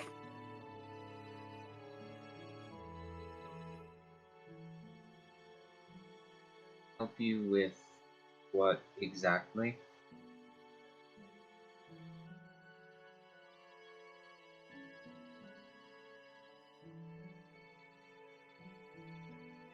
I'm afraid I haven't introduced myself yet. I'm Dormir Jacoba, a traveling merchant. Usually I travel with my bodyguard, but he was hurt fighting thieves after my wares. Damn black bottle.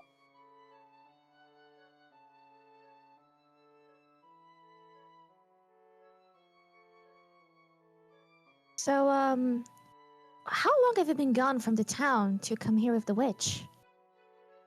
A few hours.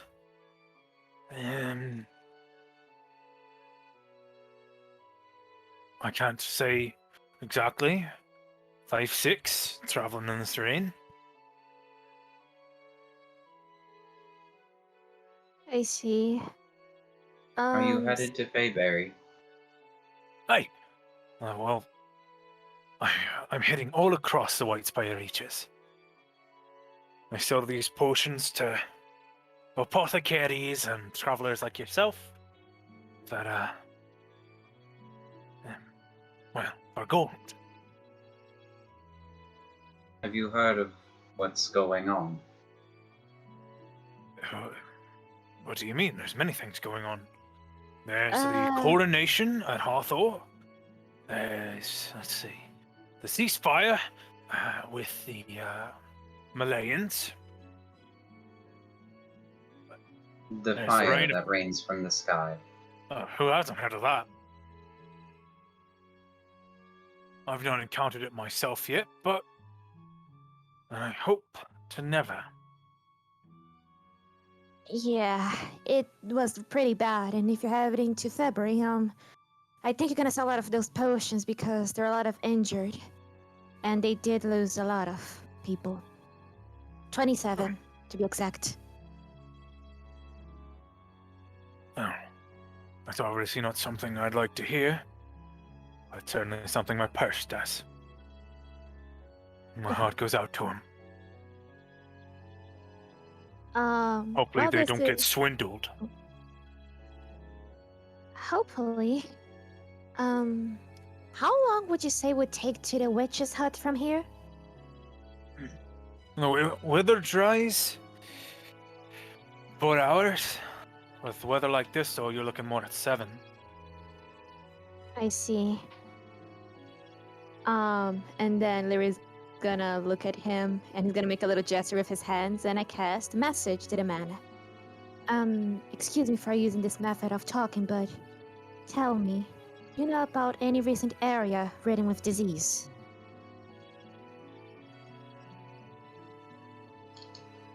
Make me a persuasion check. All right then. Let me see how well I go in my alley.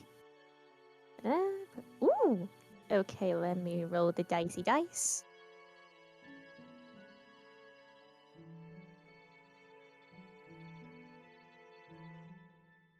That's a 22. There's all across the Nerun Sea, Villia, Belshia, Kos, all those little settlements. They've had a bit of disease running rampant through them. Only getting a few folk, though. Nothing pandemic-wise, but certainly sickness. Hmm. May Do you they have be any other- preserved. Do you have any other information about this? Like the likeness of this disease, how it looks like? If there's anyone being able to cure it? No, I heard about it on my way back, but it takes me weeks to do loops. News does not reach me often. I see. Thank you. And Hey, both of us no just like problem. just the whole minute of staring to each other, talking through message.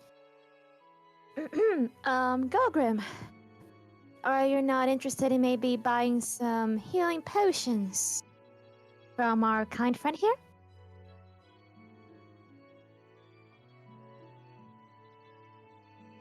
Let me see what he has first, and then I'll make a decision. Oh, of course. And he sets the pack off to the side and he starts digging through it. Well, we have your standard healing potion, your greater and masterwork. I can sell the normal ones at half price, so 25 crown. Just to get them out of my pack and hopefully loose a bit of this weight. He holds a potion out. Inspect it all you like. I take it and I look at it with the knowledge that I have, which probably isn't very much on how potions work and their, how they're graded in quality and such. Make me a Arcana check. Okay. I am terrible at that. Oh, 12. It has a deep, vibrant red with these odd flakes of silver flowing through it. It looks like your normal average potion. You've probably drank one of these a dozen times. Okay. How many of these do you have? I'm willing to sell, let's see, 10 at half price. But I, of course, have more. So 10 at half price would be how much total? Let's see, so... Math... Quick maps. Quick math. I pull my calculator card and I turn it upside down. Your That'd be turn. 250 for the lot. Oh, no. I want to do something. Excuse me, sir. It seems like you're still gonna be traveling. You've been through a lot of rain. And then he pulls a bottle from his bag. So, would you be interested in as well a cold potion? Something to cure you for any likeness of getting pretty much sneezes and coughs on the way? Allow me to inspect it. He hands it to him. Takes a look at it. He puts the bottle, he raises it up and looks up underneath it and shakes it around. No, this isn't one of the black bottles. Should be trustworthy. Just a moment. And what he i- pops the cork and drips a tiny bit on his finger and licks it. Seems like the genuine article. I'll trade you a health potion for this. First off, thank you. Second, what do you mean black bottle? Black bottle, like the bandits. Haven't you heard of them? Have I? Make me a history check. Oh, joy! Have any of us? Yeah, I was That's an about to 11. ask. Claude definitely wouldn't have. Vex may have. And Golgrim may have. Lirio, you know that there is a current new bandit clan out that are less bandits and more runaway alchemists. They disguise themselves as normal merchants, but sell faulty goods unless you know a password. They do have some of the finest poisons in the land, but that's all you know. Oh, I understand your concern. But I'll take the health potion with very much a lot of gratitude, sir. Thank you. Extends his hand. Not a problem at all. He hands Is you the potion. Is it the 2d4 plus something?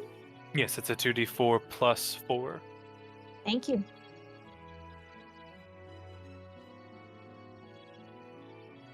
Would anyone else like to purchase one? It's a steal, half price. Will not find a better price for this. Do you accept barter instead of just plain coin? I would really like to lose the weight. Depends on what you're offering. Not me per se, but my kinsman up in the mountains. Oh, so you're a Harmrim orc.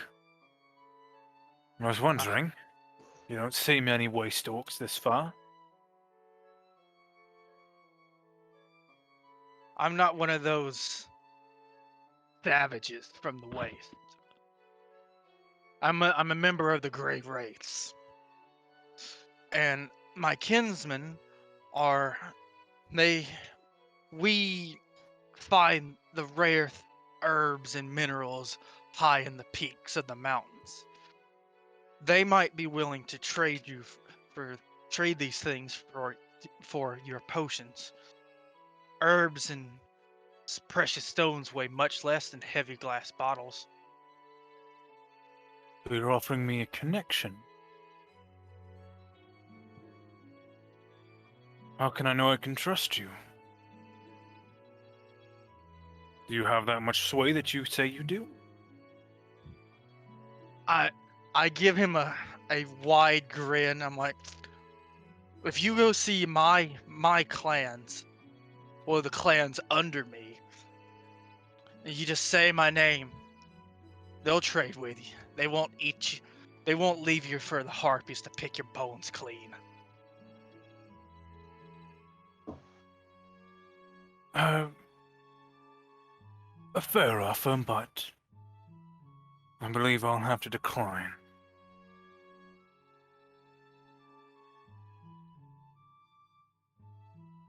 I don't make my way here too often, and I don't sell or deal with reagents, just the final product. Fair enough. What about you, Claude? And do you have the coin to spare?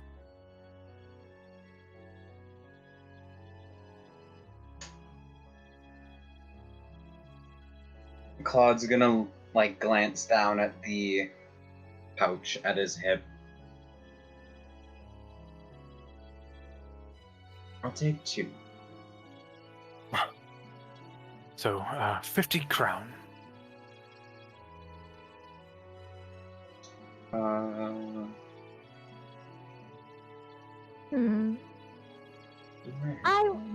I wanna try something. Lyra's gonna look at him and pretty much tied up his hat.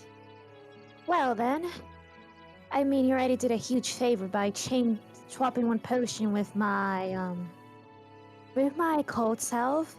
So there's already one less in the total account, but would you be willing to maybe lower the price a bit? Because wanted it or not, it's gonna be a rough journey back there. So it would be nice to relieve your weight, of course. I'm not asking for a huge lower down on the price, but something else that might be more manageable. It's already been cut in half. Usually 50. Go ahead and roll me a perception. Or, not perception, Persuasion. persuasion. Let's see how this goes. Can you make him see for you? I got a 21. What do you say? I already spoke it. Alright. I guess that's fair. Don't want to carry these longer than I have to.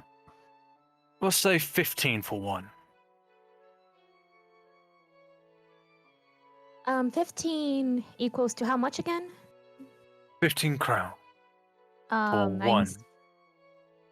I'm talking about the gold and silver Correct. thingy. Crown is gold. Oh. So 15 gold for one bottle, right? Claude, the price would have been changed, so you get your 20 coins back.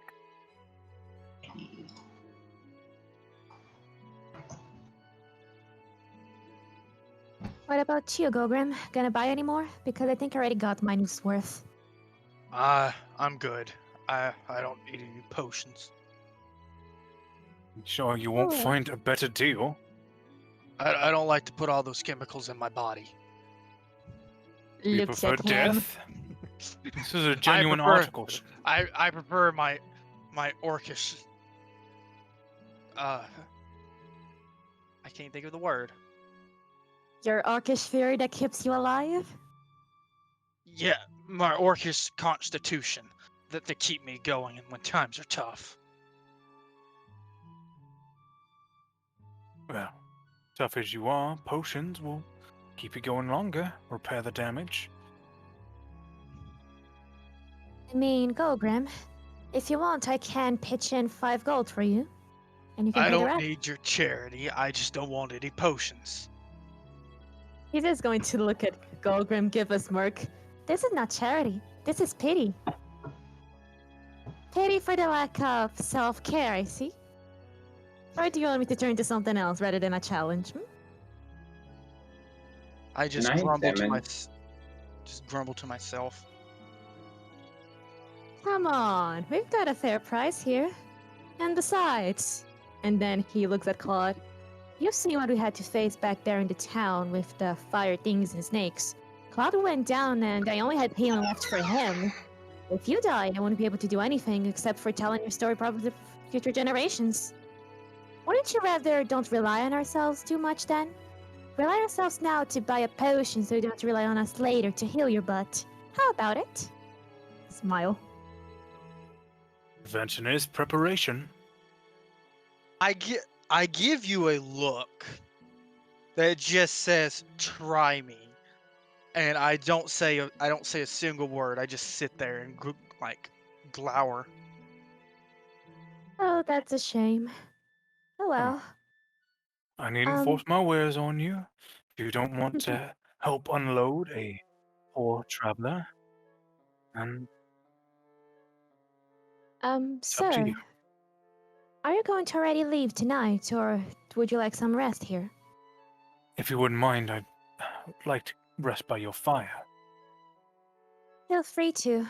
We're planning to, probably when the rain dies down a bit, go visit the witch. We have business to attend. Yes, she's a kindly sort. Certain, she certainly allows visitors. Just be careful, though. Why? Fenforce Forest is dangerous.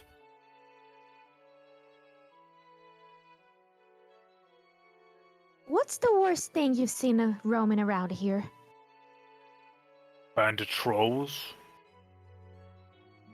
Oh. Yeah, Be the worst of it. that's the point. Yeah. So, Claude, you're taking next watch, correct?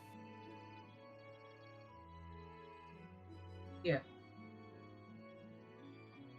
Very well, then I think we should try to rest for the morning.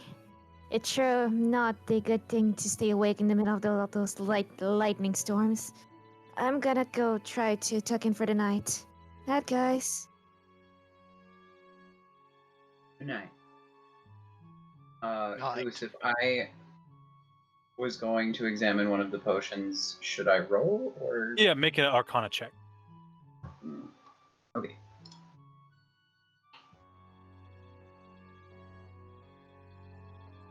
My Arcana is I said 12. You get the same thing as Golgrim. It looks to be the genuine article. A gorgeous healing potion.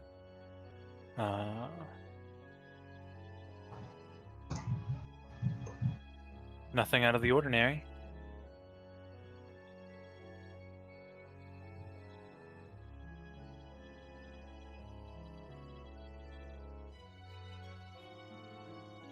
So satisfied with it, he'll just kind of nod to himself and he's got like a rope around his waist. He'll tie them. There's 2 into the rope. All right. So go ahead and make me a perception check for the watch. Oh, yeah, that is the thing that I should do. My fishy powers are gone. That's a 21. Ooh, 21. The night seems to drag as the rain pours. You see globs of dirt move and shift, almost twisting like a sinkhole. You know how like antlions kind of like move their soil, where it kind of pulls down and then returns to normal? That happens a couple of times with the rain, giving you the creepy crawlies. About halfway through your watch, Dormir stands up. Well, breaking the rain's perfect for me. I'm going to head on.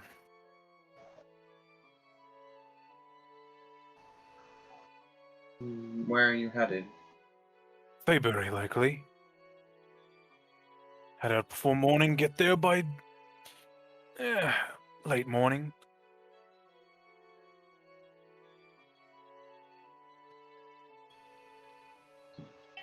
Be careful. The forest is hardly a kind place in the middle of the day, never mind. Early morning. I've made my way through here dozens of times. Oh, and he pulls out 2 more health potions and sets them by Golgrim, for allowing me to stay. I look And- down at them and just grunt, like trying to pointedly ignore them. Wouldn't you be asleep? Golgrim is said- likely asleep now. Oh, okay. Well, never mind then. But as he stands up and leaves, thank you very much. Would you kindly have a lovely day tomorrow? And you too. He fixes the backpack on his shoulder, shakes it around a couple times, and starts to head back towards the way towards Farebury. As the night progresses and eventually the rain finally comes to an end, the last drips drop off the roof as finally the storm subsides. An early morning breaks, and the journey is ready to continue anew. What would you like to do? Was I able to get any good rest this time? You were.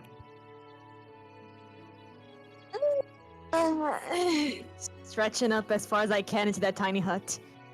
Morning, y'all. And wait, where's the Dormir guy?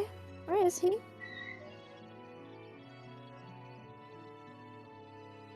Did he leave? He left. He wanted Aw. to get a start on his journey. Oh, that's fair. I just hope he got enough rest, that's all. So, should we move? Suppose so. We should get a Uh, head start too. Claude's going to kind of reach towards the fire, his hand open, fingers splayed wide, and then kind of make a fist. Using Druidcraft again, he's snuffing the campfire out. Vex, did you sleep well? We don't really sleep, but my rest was well. I see. It's been a while since I had something close to actually a rest. Anyway, we should probably head out. All Go. right. So as you stand and get ready to leave, you hear the sound of footsteps coming from the right. About 5 or 6 starting to move. Oh no. And Lirio does a, let's see, 21 hit your AC. It's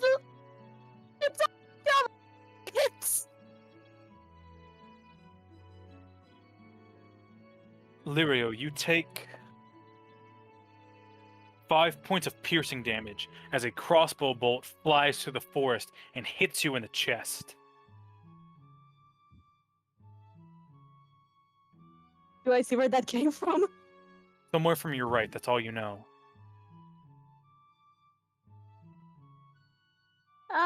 Guys! And then he looks at everyone while pulling the crossbow out of his chest. I think we have company!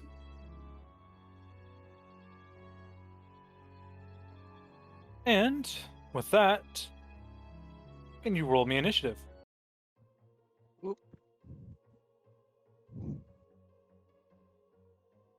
It is time. It's time. Do, do, do, do, do, do, do, do, do, do. See, guys, it's fine. I got a dirty 20! Damn!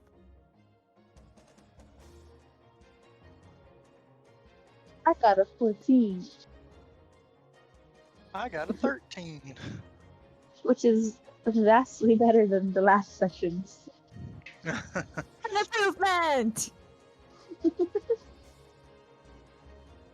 Got a 13. Yay. Yay.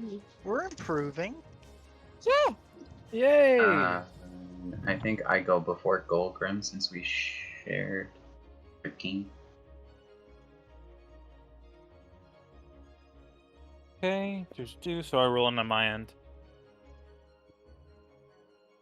Roll the Golgrim, dice. what's your dex? 1. Okay, yeah, I go first. Okay, 2. Okay, and then the rest.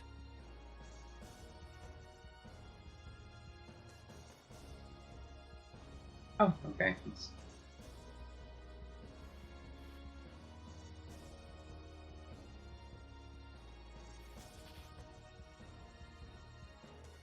Okay. So, did anyone have higher than a 20? I have a 20. Okay.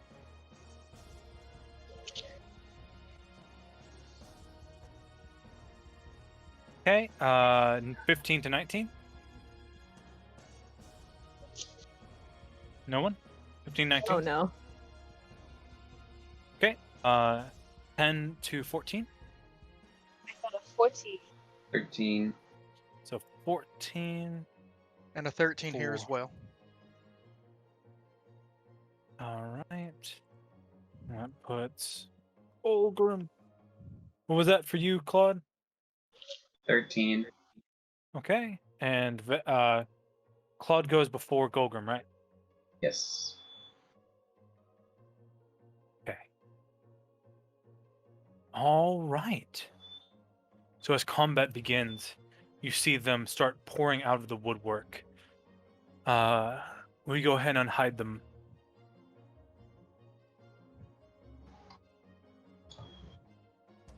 It's not even morning, and apparently someone already made Lyria awake with violence.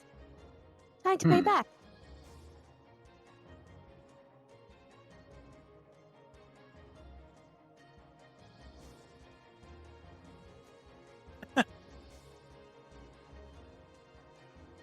Just pops out of the dirt underneath Golgrim.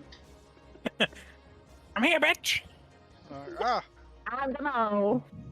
So as combat begins, one that was already ready, the one facing towards Claude, he will run up and make an attack roll.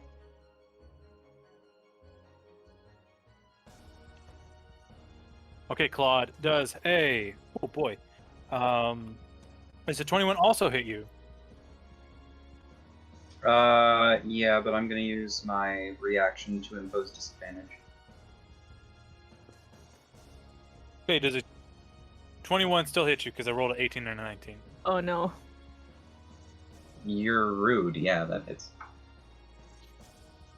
Okay, you take 4 damage as a scimitar slashes your chest. You hear him say, "I bet you got some gold on you.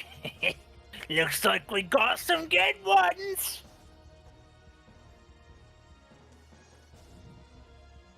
Lirio, you're up next. What would you like to do? Okay, 15, a line of 15 feet. How would that look like? Like, what space would it occupy?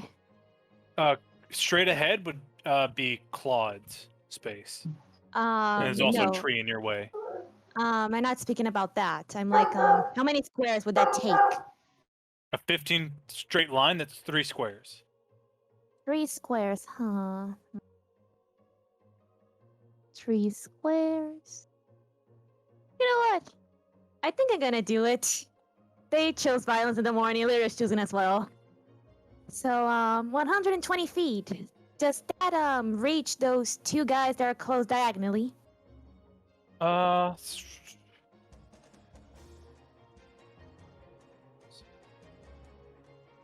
Technically, they you're shooting something, they have 3/4 cover. Actually, Not they would have full shooting. cover right there. I'm planning on using wind wall. Would it work? Let's see. Because I plan to make a 15... Oh, sorry. Oh, no! It's 50 feet long, 50 feet high, and 1 foot thick. That takes a lot. So what you're Mm, saying? It's 15 feet or 50 feet long? Yeah, and 15 feet high. I'm thinking that's already a huge area. Yeah, you can hit. Let's see. You could hit the one standing in front of Claude and the other guy at that range. Or you could hit the 2 archers in the back. But that's the best way to get your bang for your buck is one of those 2. Yeah, I'm going to pretty much deny the archers because wind wall happened to pretty much make projectiles useless. So yay! Are you casting it on the archers or on the? The archers. Okay.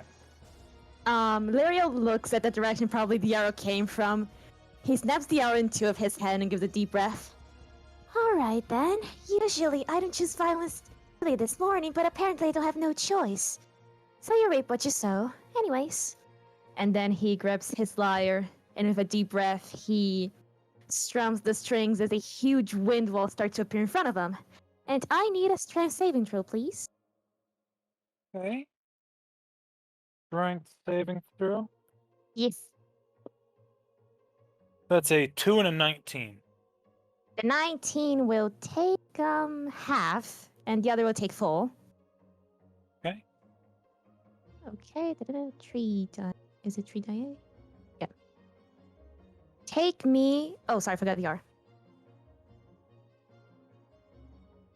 Take me 15 damage, 15 bludgeoning damage.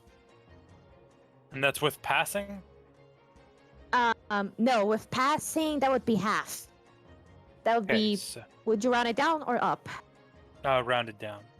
Okay, so that would be 6 for the half and 15 for the total. And it lasts Okay. for 1 minute.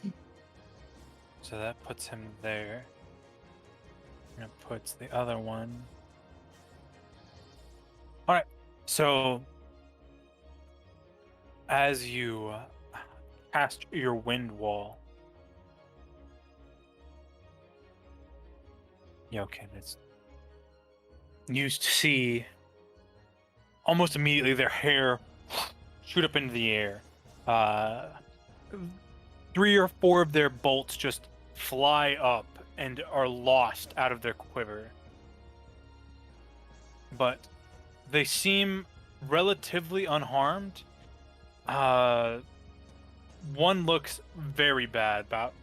He's definitely bloodied. You've almost like pulled off like bits of flesh with the streamlined winds. Okay. Could you move me to stay between Vex and Golgrim, please? Okay. Alright then. And as a bonus action, I shall roll on the Spirit Stable. Let's see how this goes this time.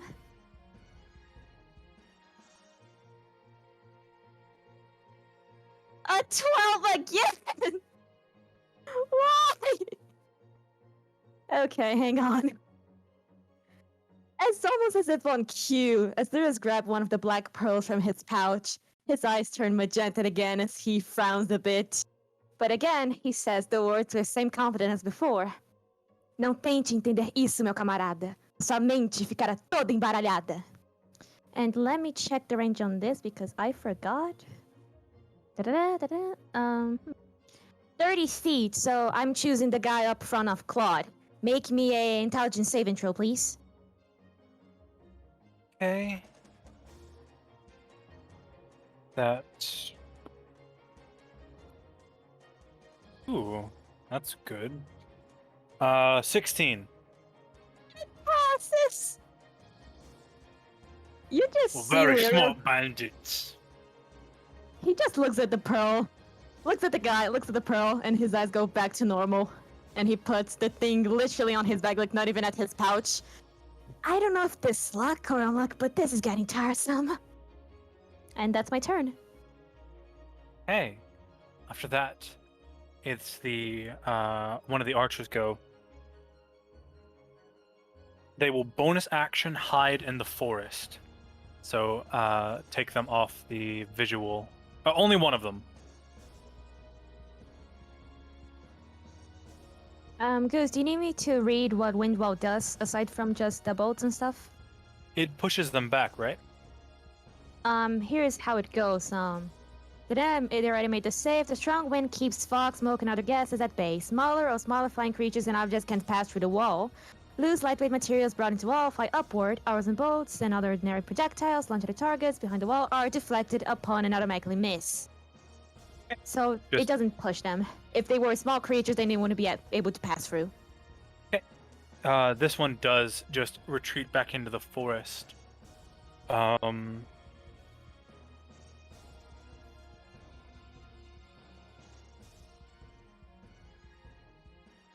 Okay, and that will be its turn. Vex, your turn. Well, first off, for my bonus action, I am going to drag my trident across my arm and activate my, where is it? Bloodlight, my Crimson Right of the Storm. Okay. And who is the closest to me? Of the Who boys? is? Yeah. The closest to you is Lirio. I But there mean- is a bandit. There's one Yeah. 10 feet to your left, and another about 20 feet to your right. Let's take the one 10 feet to my left, and I'm going to do a stab. So move Vex up to the bandit.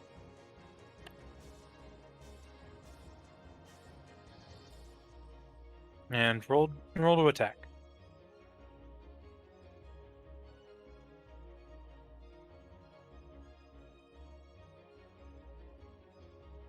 Hello? That's a 23 to hit. That will hit. Awesome. 8 plus 3. It's time to make bandit kebab. That's 10 piercing damage. Plus. Oops. One. Plus 1 lightning damage. Plus 1 lightning damage. Yep. How would you like to do this? Oh, so I'm going to like lunge forward with my trident. And I'm gonna find I guess the best place to just like poke it through his armor and stab him, and then just let the lightning electrify him. Okay.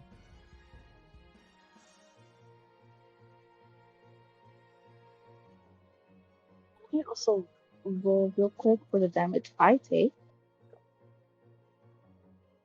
Alright, a 3. Wonderful. Right.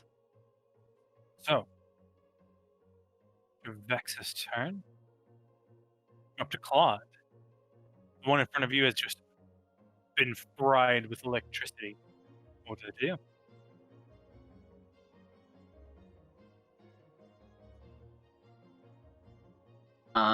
Well, there's stuff I want to do, but I have little legs, and I don't think I can get to anybody.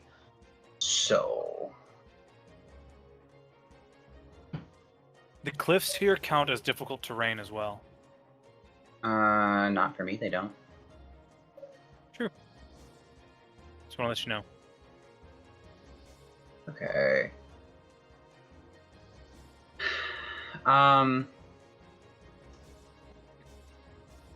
Claude is going to look at Vex and, grabbing where the scimitar had bit into his flesh, smile and say, "Thank you for that." And then he's going to fold his hands in prayer and cast Bless. Before moving 15 feet to the right. He's blessing Vex, Golgrim, and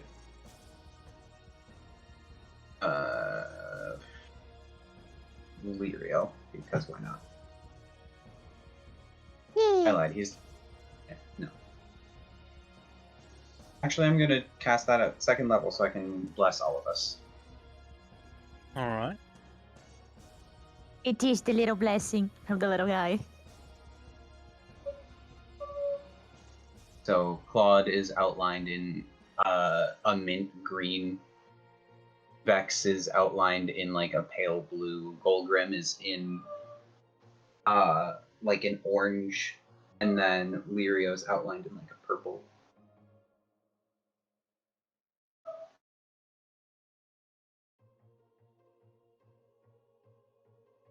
All right. So next to go will be the one of the bandit mages, as he also has a higher thing than Golgrim, and rolled a 13. No. Okay, so the mage will move to the diagonal left of Vex, and I need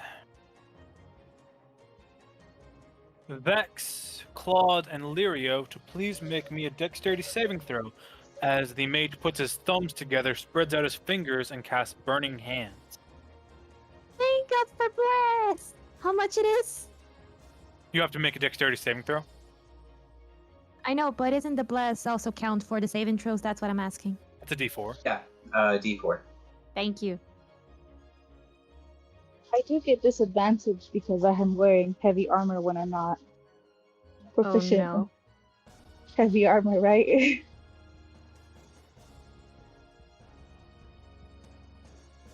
I got a total of 12. This is gonna hurt. Okay, so 12 for Lirio. Ooh. 16 total. How much for Claude? 16. 16, okay. Man, I wish I didn't have disadvantage. And what was yours, Vex? 12. 12? Yeah. We doomed! Ah. So, unfortunately, Aggressor wins, and 12 was the DC. Oh no. I don't give my consent. Everyone, Vex and Lirio will take 13 fire damage, and Claude will take half that. So, I guess I have to roll for my concentration on Windwall, correct? Mhm. So is that straight up D20? Or Yes. no? Let's see. So concentration. You must make a Constitution saving throw to maintain your concentration with a DC equal to 10, half the damage you took rounded down. So I got a 13. you hold concentration. The wind's still Uh, there. But on the bright side, since he cast a spell so close to you, Vex, you get an attack of opportunity. Oh, perfect. Don't forget to have bless for your attack rolls. Let's see if I hit. Whose was that damage rounded up or down? Down. All the time down. You know, I'll just do a 1d4 to add it just for fun. That's a 26 to hit. 26, that's definitely going to hit. I guess a 1d8, right? I'm not imagining this. Yes, okay. 3.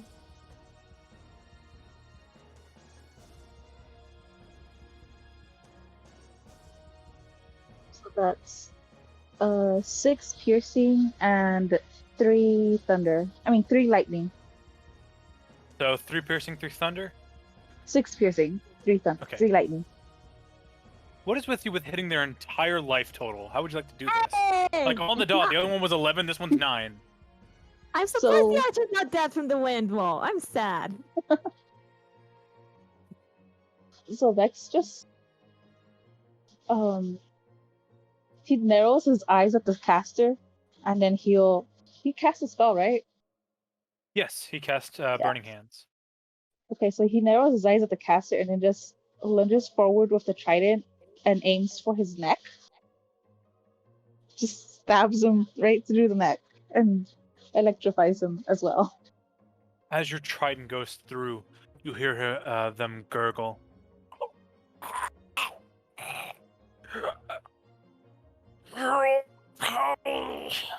Before dying. Up next is Golgrim. Okay. I draw my battle axe, and what is this right in front of me? That is Lirio.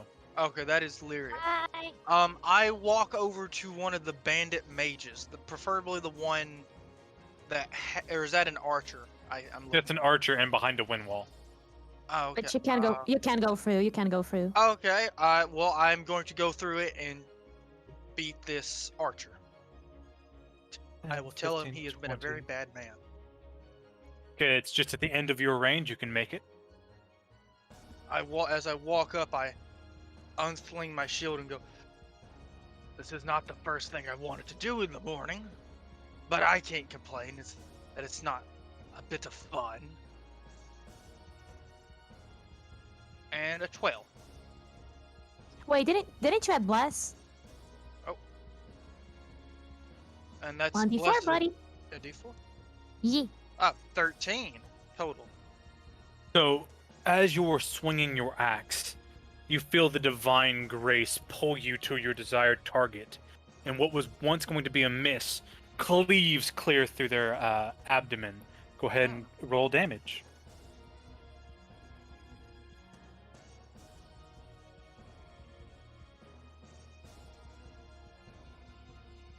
$13 damage.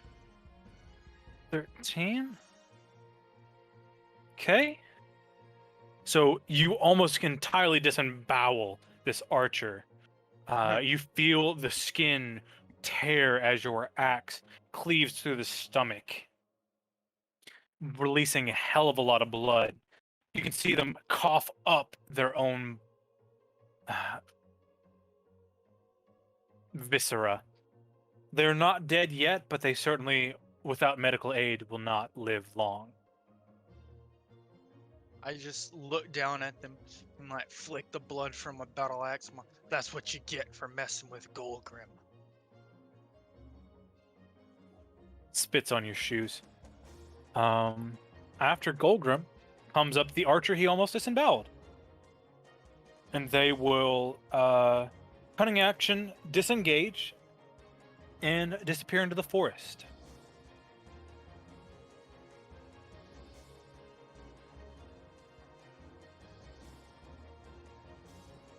That's the end of their turn. So now it's the Wait, other wouldn't I band. get an opportunity attack? Nope. Cunning action, disengage. Yeah. So the two bandits that are diagonal to each other, let's see, they will go 5, 10. One will move to Claude, barely making it. The one closest to the forest will make it to Claude. And the other one will move towards Golgrim 15 feet and actually be able to hit. Yay! Barely, though. Okay. And we'll deal with the other one in just a second. So, both of them will make a Scimitar Attack against their respective targets. So first, Claude. There's a 19 hit your AC, Claude. Yeah. My AC's 18.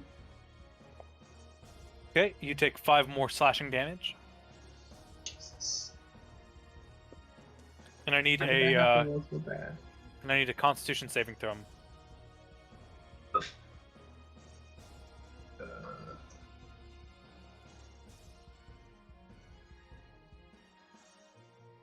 That's a nat 20 plus 2. You feel the poison leak from his blade and into your veins. Fortunately, your Constitution is high enough that you feel that you won't be affected by it. Golgrim does a 17 hit your AC. It does not. So I have the 15. scimitar hits against your armor and slides off, dealing no damage to you.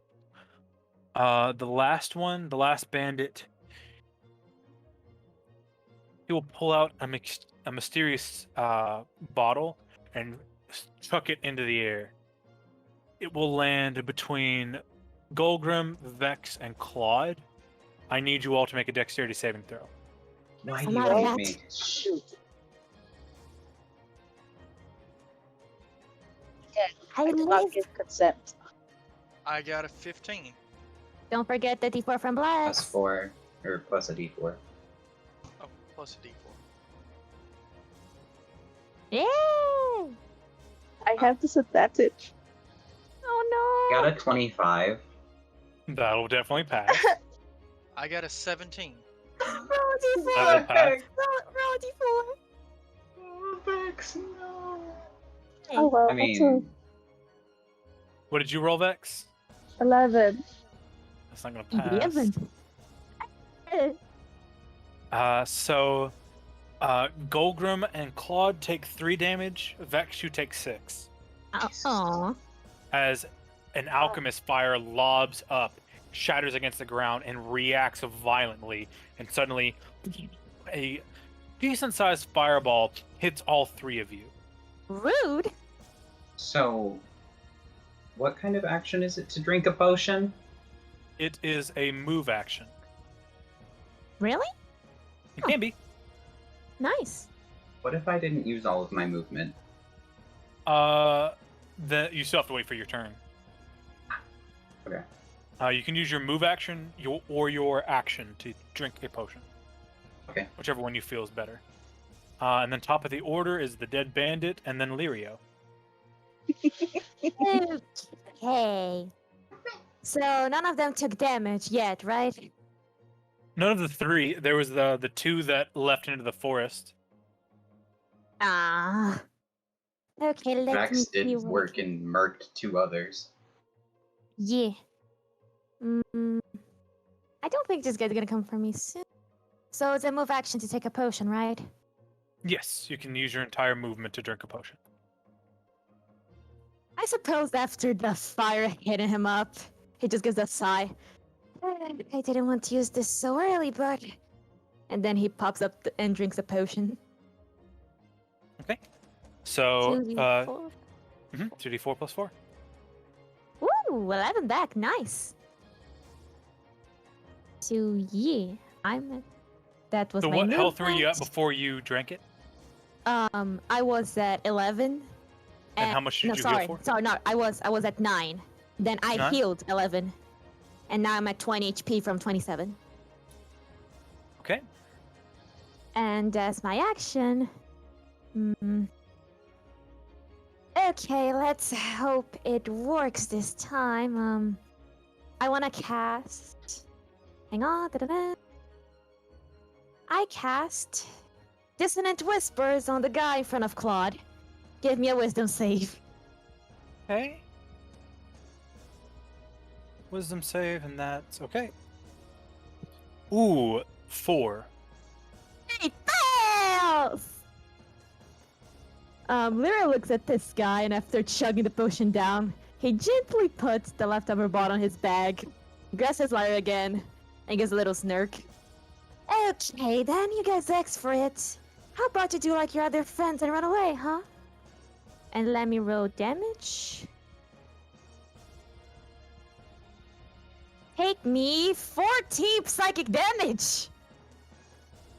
How would you like to do this? Again, Lyra looks at this guy and he gives a really strong strum on the strings of his lyre, as even one of the little pearls that are imbued on the object fly up to him and start rolling his head, like making some inaudible sounds to the rest of the party, but insufferable sounds for the bandit. Until I suppose he's get tired of it and resolves, oh, I'm dead. So Like, you see his eyes bulge and turn red as his brain slowly disintegrates before he flops on the ground. Hey! Okay. I still want to so- do. I still want to do stuff. I still have Okay. bonus action, buddy. Okay.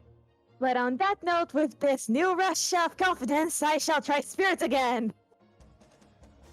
Here comes a 12. Please. Please. It's an 8! Let me see what that gives to me. Da-da-da. 8, 8, 8. Oh! Oh! Not that.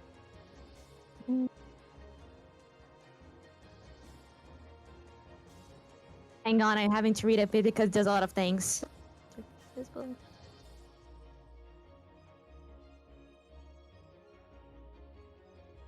Okay, I'm giving this to Vex. And let me pull off my sheet. You see Liriel's eyes turn completely pitch black as he speaks. You may feel safe under the daylight, but everything makes a shadow. At any time, I can strike. And you're now invisible. You're gonna become invisible until you hit a creature of an attack. If it hits a creature of an attack during this invisibility, the creature takes necrotic damage equal to a roll of your Bardic Inspiration dice, and it's frightened of the target until the end of its next turn. You're welcome. Well done. And you see one black pearl start to hover around you until you're completely invisible, as well as the pearl. And that's my turn.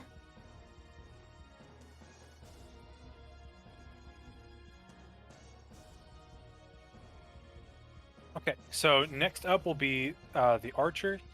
He will move the one that we moved first. Go ahead and show him so I can tell you where he moves. Okay, so yeah, that's him. Okay.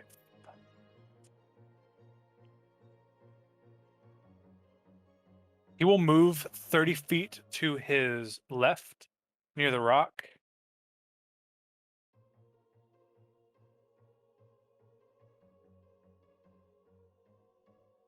And he would still be technically hidden from view. And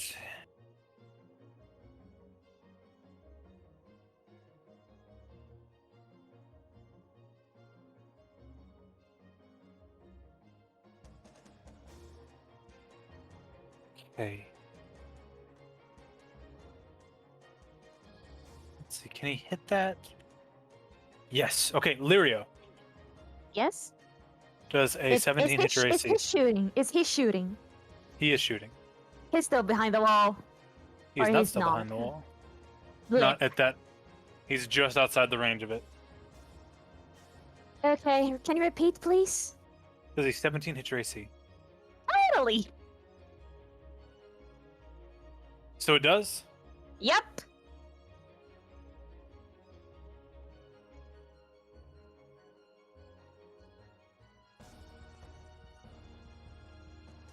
Lirio, you will take 13 piercing damage Ow! as Just you are hit right with in a sneak pain. attack arrow. That hurts a lot. Bonus action, hide into the forest. Because they're douches. Vex, you're up next and entirely invisible. I sent you what it does. I can't see the one who just shot Lirio. You cannot anymore. You know their position. So if you had like an area of an attack spell, you'd probably be able to, or area of effect, you'd probably be able to hit them. But if you're just trying to single target them, it would be difficult. Yeah.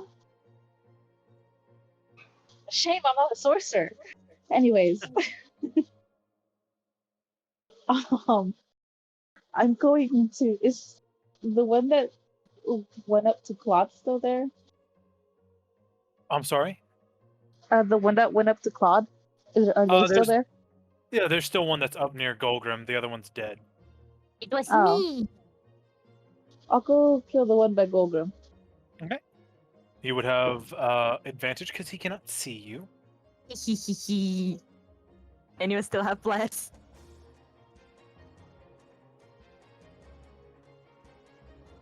Avenge me! Avenge you. Oh. Okay, let's see.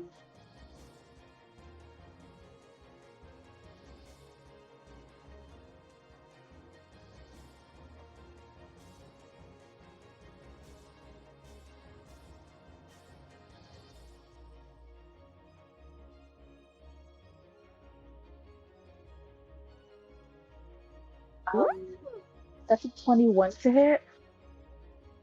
That will hit. Awesome.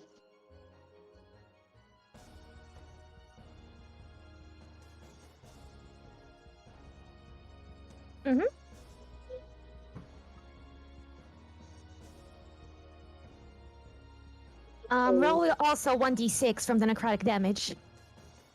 Awesome. Okay, so Disgusting. that's He did it! 9. That's 9 piercing, 4 lightning, and 6 necrotic. 19! How would you like to do this? So I'm going to go up to him. He's not going to see me. Yeah, I'll go No. behind him. The one he's attacking the one near Golgrim.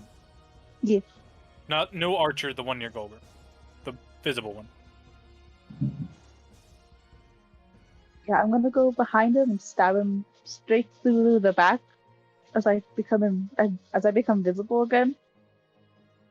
And then, as the others, let the lightning just completely electrocute this guy, completely fry him. Nice. Yay! Yeah. All right. Ooh, stream closed. Yeah. Okay, keep a look at that. So yeah, that bandit is Dunzo. He did! All right. So after Vex comes Claude. Only one that's remained visible. The rest are hidden. Well, I'm currently sitting at a whopping 4 hit points, so I'm gonna drink one of those health potions. All right. Go ahead and heal.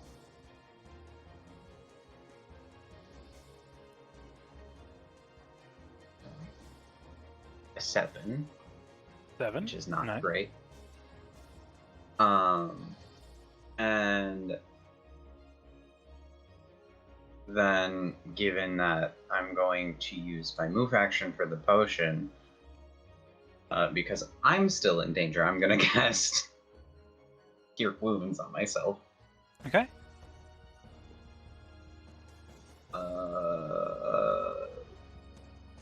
We don't have a tank, and it's bad. Golgrim's the tank. Golgrim? There. Why am I the one getting hit then? Hey, I'm the because one getting hit. Because he's in a got bad the mic, position for buddy. me to murder. I know I'm getting wrecked here. You at least have Was AC, I at 4 don't. hit points. 4. But now you're back. Okay, so that's I think plus. Yeah. And I got another 7. Okay. Nice. Hey. You Now little... I'm looking a little bit more healthy. So after that comes Golgrim. There's 1 visible and 2 that have disappeared into the forest. What would you like to do? I probably, well, if they out of sight, out of mind. So I'm going to run up to the one That on is the far. difficult terrain, so going down the hill, 5 feet counts as 10. Well, I will move 5 feet, whip out a javelin, and then hurl it, trying to skewer the man like I did those catfish earlier. Okay. Yep. Like, surely I can do this. Okay. 25. Yeet. Ooh. 25 will hit.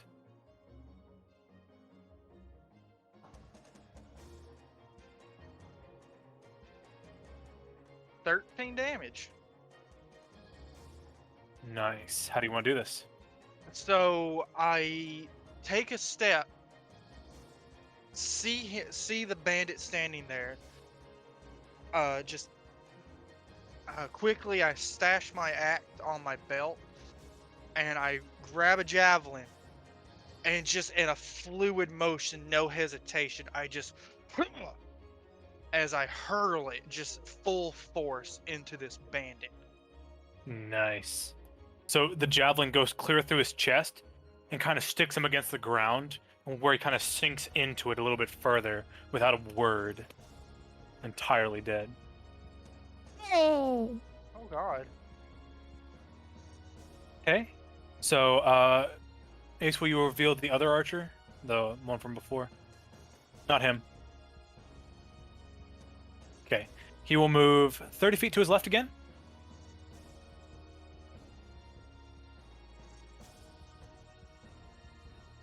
Perfect.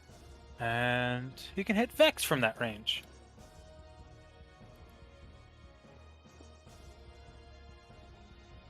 Vex does a 19 hit your AC. Ooh, just barely, yeah.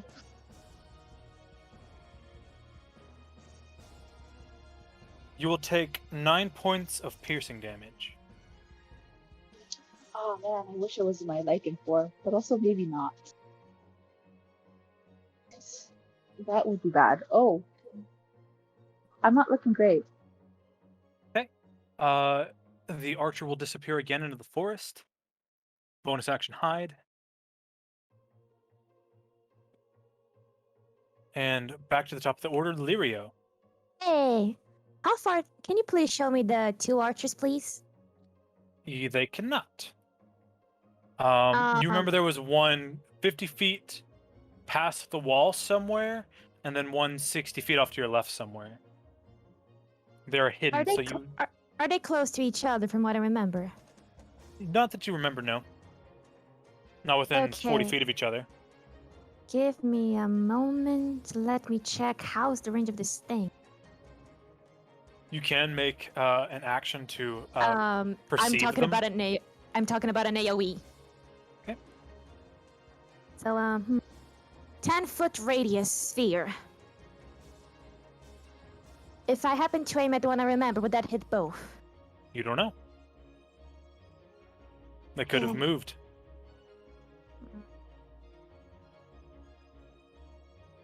You know what? It's worth the shot. Let's be done with this. Lirio looks at the general direction where he probably took those arrows all time back then. Gives a deep breath and looks at them with sharp eyes. All right, I think I'm done being your little pincushion. So how about y'all make me a favor and break down?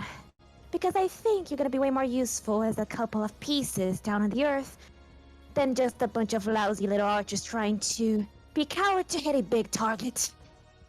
As he plays a very loud strum of his guitar. Make me a Constitution saving throw. Go ahead and show both spies. Let's see. Even if she put it there, that's fine. Yeah, that'll hit both. Okay. Hey! So, Constitution saving throw, Yes, please. 19, 3. Okay, one passes, one. Sorry, one gonna take half damage, other's gonna take full. Okay. So let's see. Take me 18 total damage and half 9 of Okay. thunder damage. Kaboom! So, the trees quiver and shake. Some of them snap. You see one of the archers panic as it jumps out, the sound ripping them from the inside out. It'd be the other one, not that one. That one dies. As a tree slams on top of them, eviscerating them. The other one seems to still be hidden in the forest, though now you can see them due to their cover being quite literally blown away. So the other one is visible now, Ace. Is he still alive? He's still alive. He passed. All right. So Lirio. That's the end of my turn. Okay. So the archer will disappear into the forest again and move 15 feet south. Still in the forest.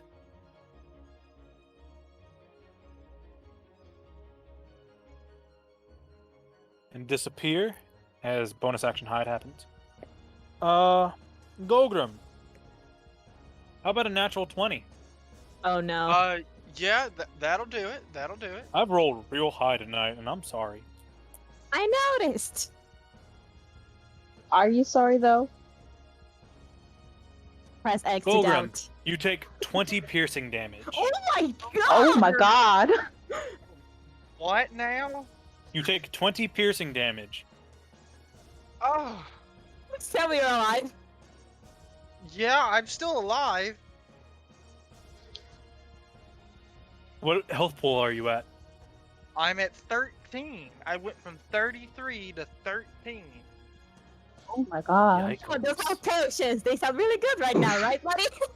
You hush. You hush. Okay, they disappear into the forest, and Vex, it's your turn.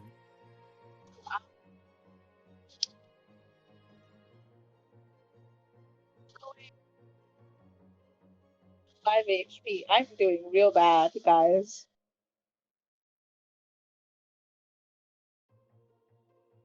I want to Here. sniff this guy out. Where is he?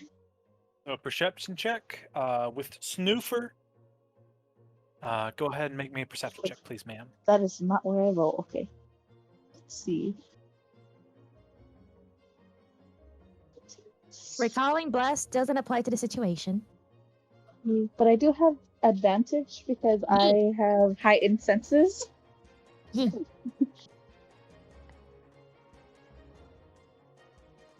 So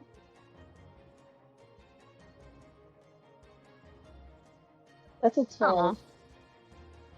You were able to sense they're about 30 feet straight ahead. Where exactly, you're unaware. Okay. I can't attack. That's my action. I'm assuming.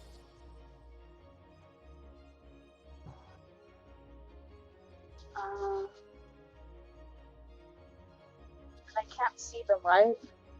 You cannot see them with your eyes. You can kind of sense them. They're within, they're 30 feet away and within a 15-foot square of 30 feet ahead of you.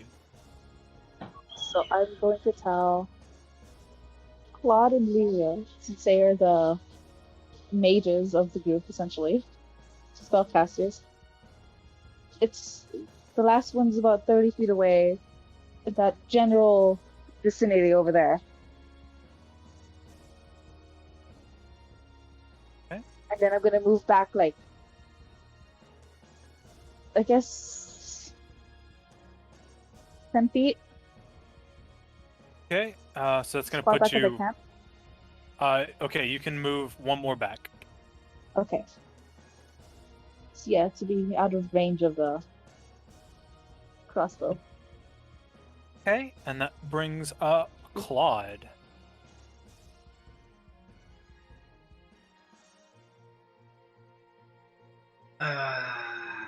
Okay. I'm gonna go see if I can see him. I'll walk my full move speed to the left. Since I am small, it's 25 feet. Since I'm basically at the edge of the forest, can I see him? He's still hidden through the trees. He has hide on. You'll have to. What's your passive perception?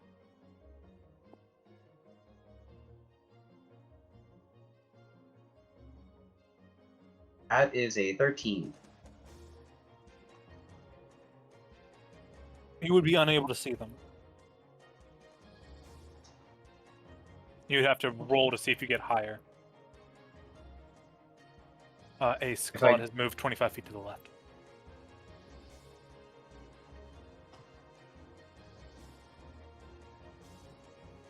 If I do that, is that my full action? That is your full action, yes. Well, Claude is going to kind of shrug and bring his hands together and clap, creating a flaming sphere in the middle of the forest where he thinks they are. Oh no. Oh no. Okay. So, how big is that flaming sphere?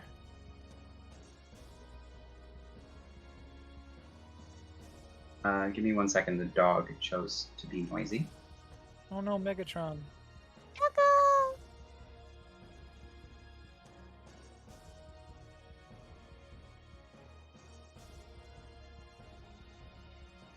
Okay.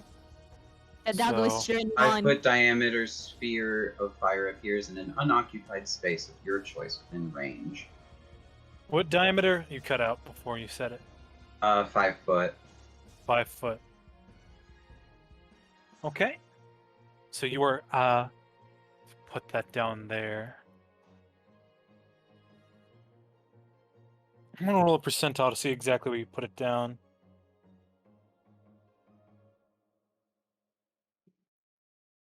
You will put it on target. He sets the fireball on target. Nice. Make me a dex save. I have advantage. Dex save, 16. It passes, so you take half of 2d6.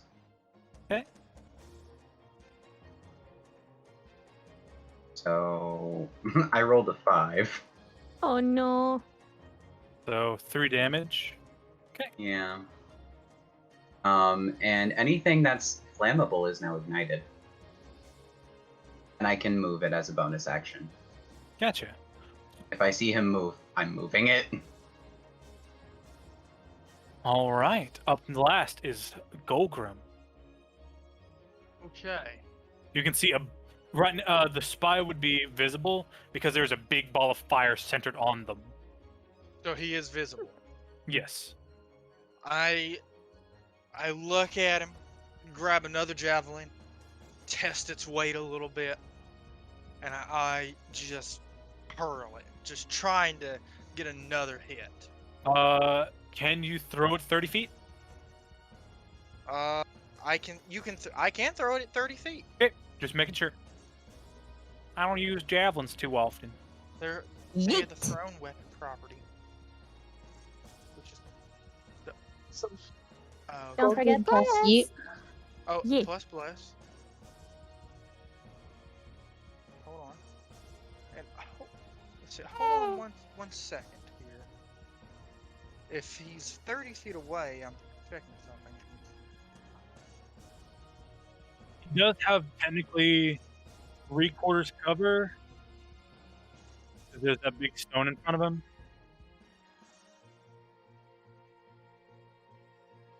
That's not a clear shot. Weapons. Normal range. Okay, never mind. So yeah, that is a dirty 20 to hit him. Dirty 20. Let me double check what he gets for 3/4 cover. All right, so +5. Okay, so that still hits. We 'Golgrim! 13 damage again. He's done. So the javelin flies past. You see it pierce the shoulder, tear completely through, and you see the clavicle bone, and it reveals the chest bone as it just shatters out the back. He's not dead, but very fucking close. Ah, Oh! This one's tanky. He's a tanky one. I'm surprised and scared.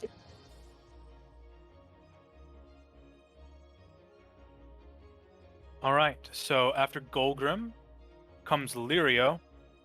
Lirio, So can I see the guy? you take 14 damage. Wait, what? You take 14 damage. You feel your stomach churn, and you pass out unconscious. So that I'm knocked out over hero.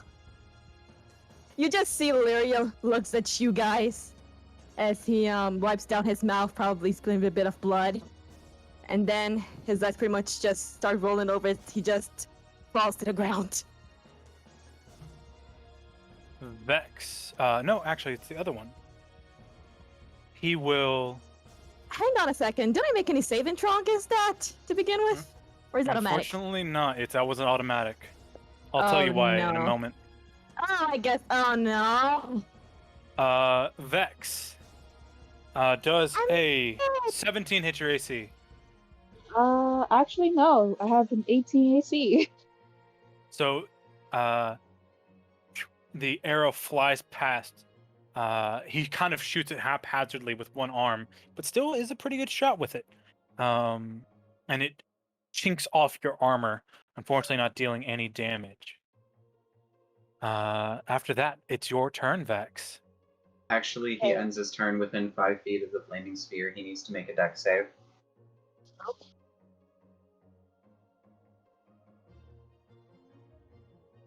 How does a 18 sound? He still passes, but he takes half damage. Let's see what half is, because it's probably enough. 3. Again. God damn it. Well, That's enough. Oh! Oh, Claude got a kill! about And another- fucking time. And not cautious to cheer you up. Joy! So, as combat comes to a close, Claude, you feel your stomach churn, and you too pass unconscious. ah, And finally, I know why. Those potions! from Yeah. behind We've got both healers down! from behind the old hunter's hut, you see a very gruesome-looking man with shaggy black hair, curly, and a thick beard. He walks over to Lirio and puts a dagger on his neck. How about the two of you?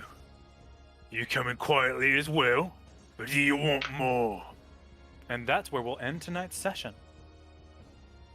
Thank you so Why? much for joining us on this session of intrigue and tragedy. The mysterious potion salesman and all the other eccentricities that are to come. We'll see what happens. But until then, stay fantasy driven. Have a good night, everyone. Good night. Night. Good Bye. Bye.